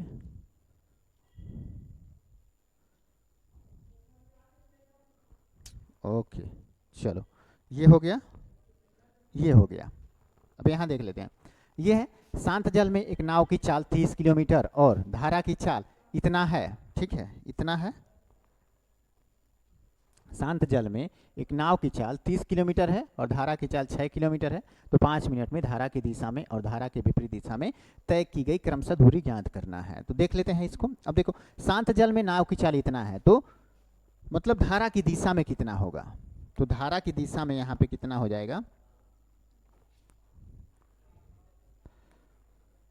धारा की दिशा में चाल जो होगा, तो देखो ये 6, धारा की चाल 6 किलोमीटर है और नाव की चाल 30 किलोमीटर, तो दोनों का योग कितना हो जाएगा? 36 किलोमीटर। और विपरीत में कितना हो जाएगा?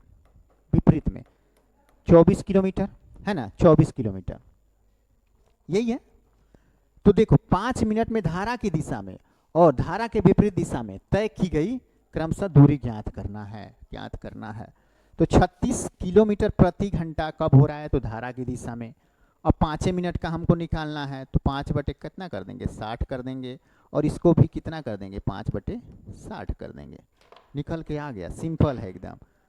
12 पचे 60, 12 तिहाई 36, यानी 13 किलोमीटर, ठीक है। इसका आ जाएगा 12 पचे 60, 12 दूनी 24, 2 किम, वही है 2 किलोमीटर, 3 किलोमीटर धारा की, और यही हो जाएगा ना, यानी कि ठीक है, यही हो जाएगा ऑप्शन डी हमारा। 3 किलोमीटर अनुप्रवाह गति और 2 किलोमीटर ऊर्ध्वप्रवाह गति हो जाएगा, ऑप्शन डी सही हो जाता है, ऑप्शन डी। बहुत इजी है, बस देखने के लिए बड़ा दिख रहा है।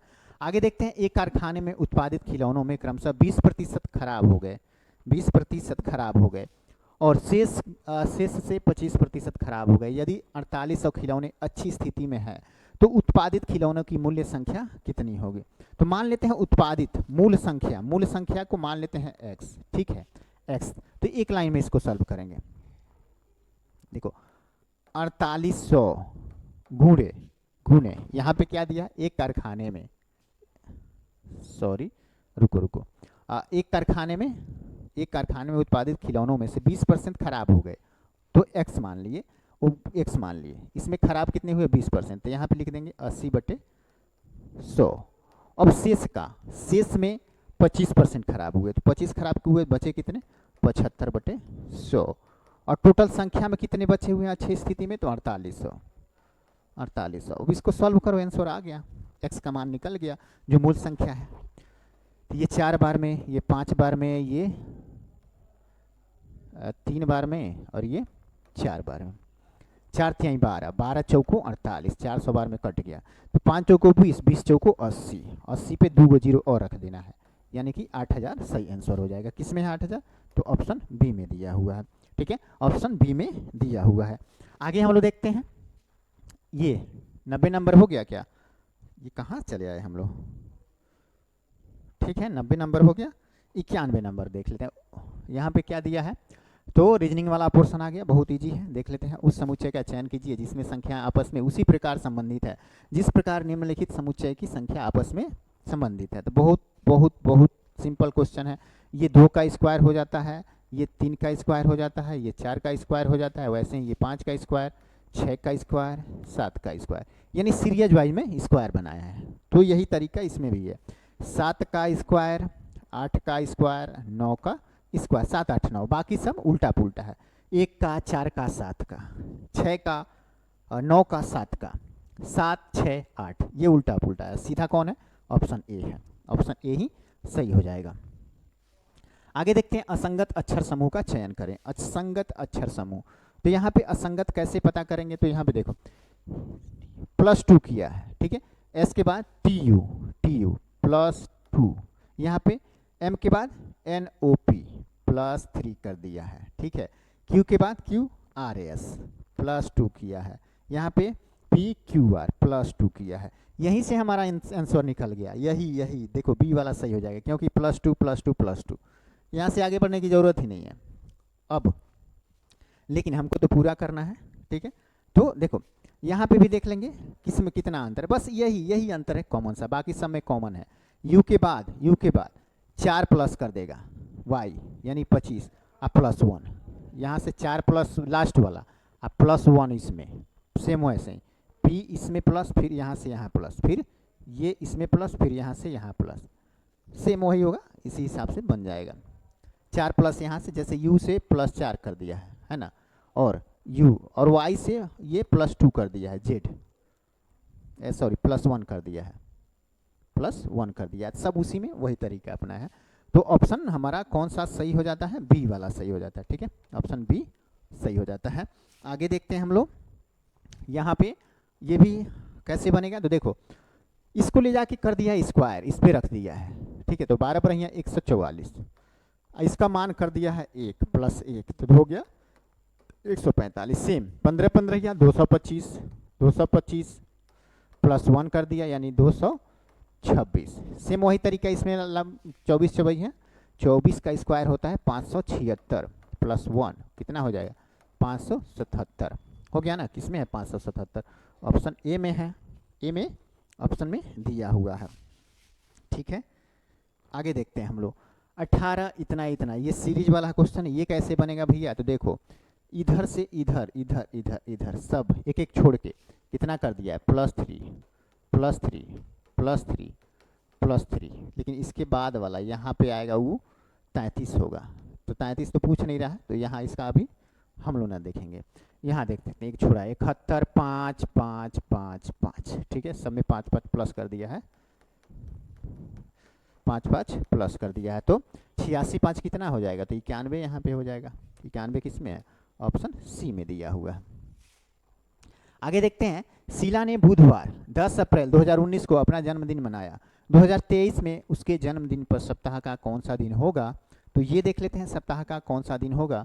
तो देखो हर साल अगर लीप वर्ष नहीं है तो सेम डेट को, जैसे 2020 यहाँ पे 2020 में क्या होगा? एक दिन बढ़ जाएगा, एक दिन बढ़ जाएगा, एक दिन बढ़ जाएगा।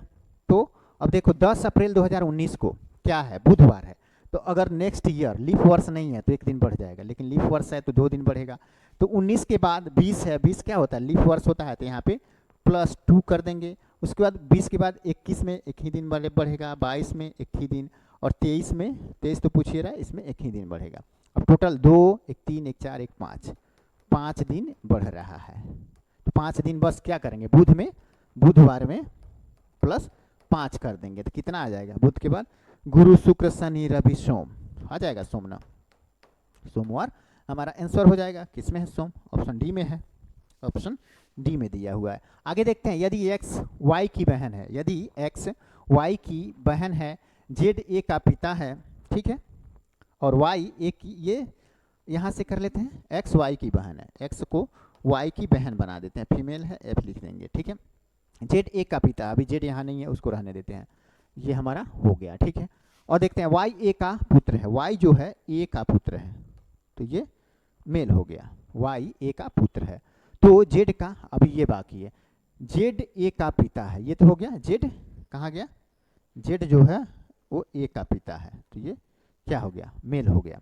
अब यहाँ पे देखो, तो z का x से क्या संबंध है, x से z का संबंध, तो ये इसकी देखो, x की ये माँ भी हो सकती है, पिता भी हो सकता है, क्योंकि मेल फीमेल यहाँ नहीं दिया हुआ, ठीक है, तो कुछ भी हो सकता है। अगर ये माता हुई तो ये नाना हुई, अगर पिता हुई तो ये दादा हो गए, तो इस हिसाब से दादा और नाना सही हो जाता है, ठीक है, ऑप्शन डी सही हो जाता है।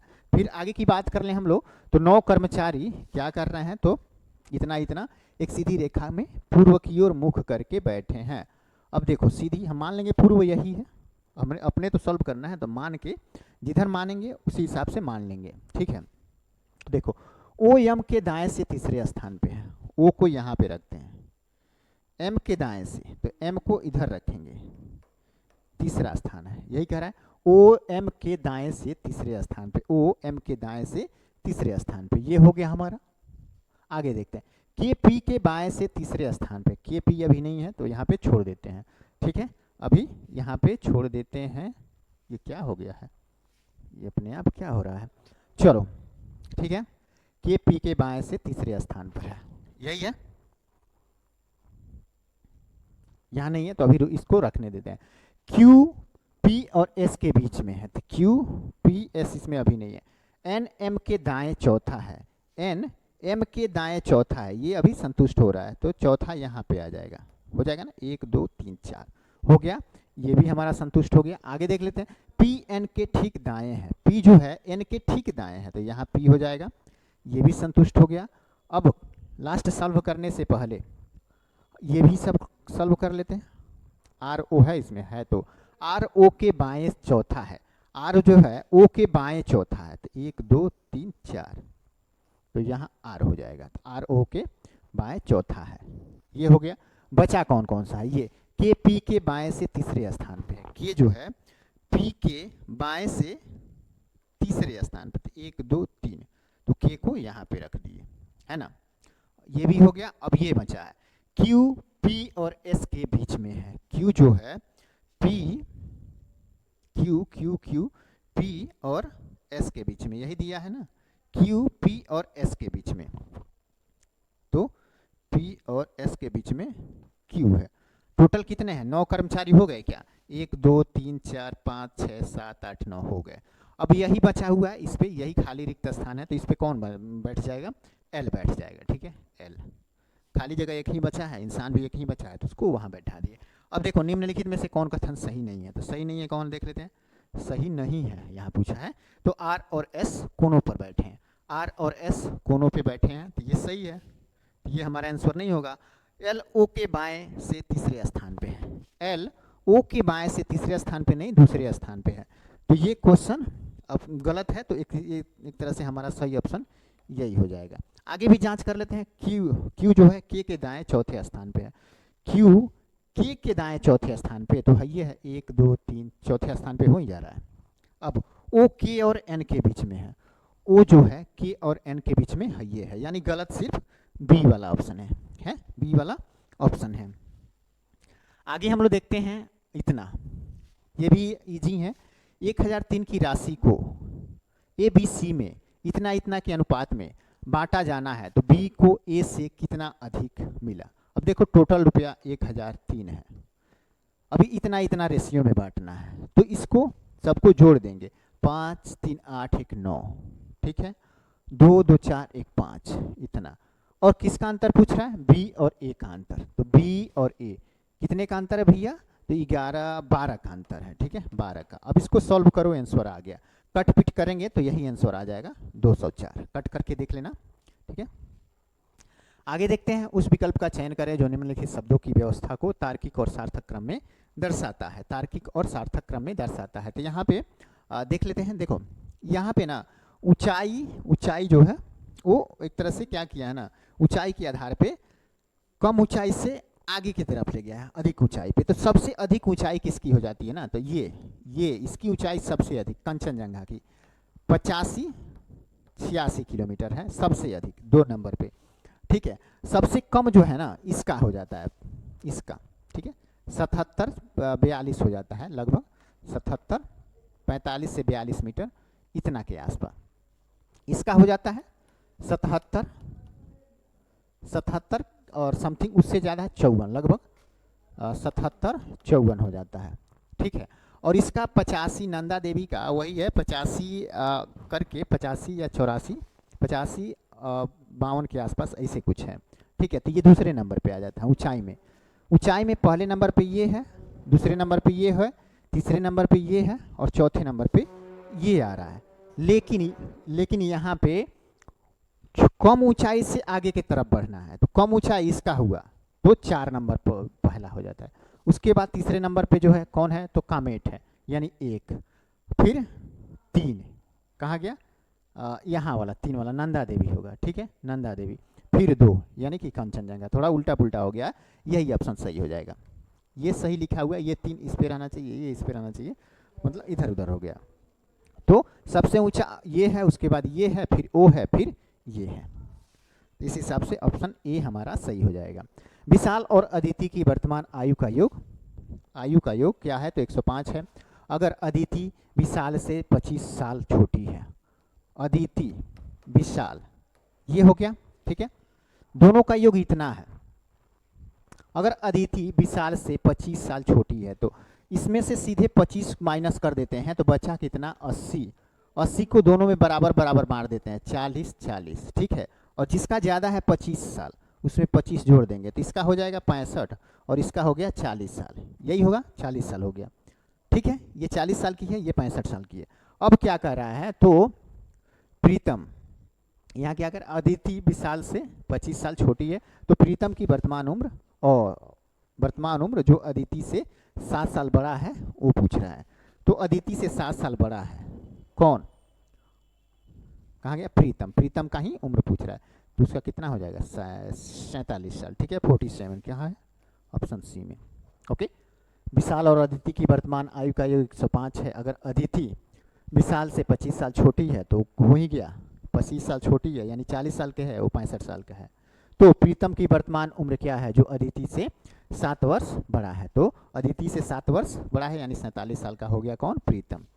ठीक है, ऑप्शन ये हो गया। ठीक है, अब इसी तरह से हमारा नेक्स्ट क्वेश्चन खत्म। ठीक है, 100 हो गया।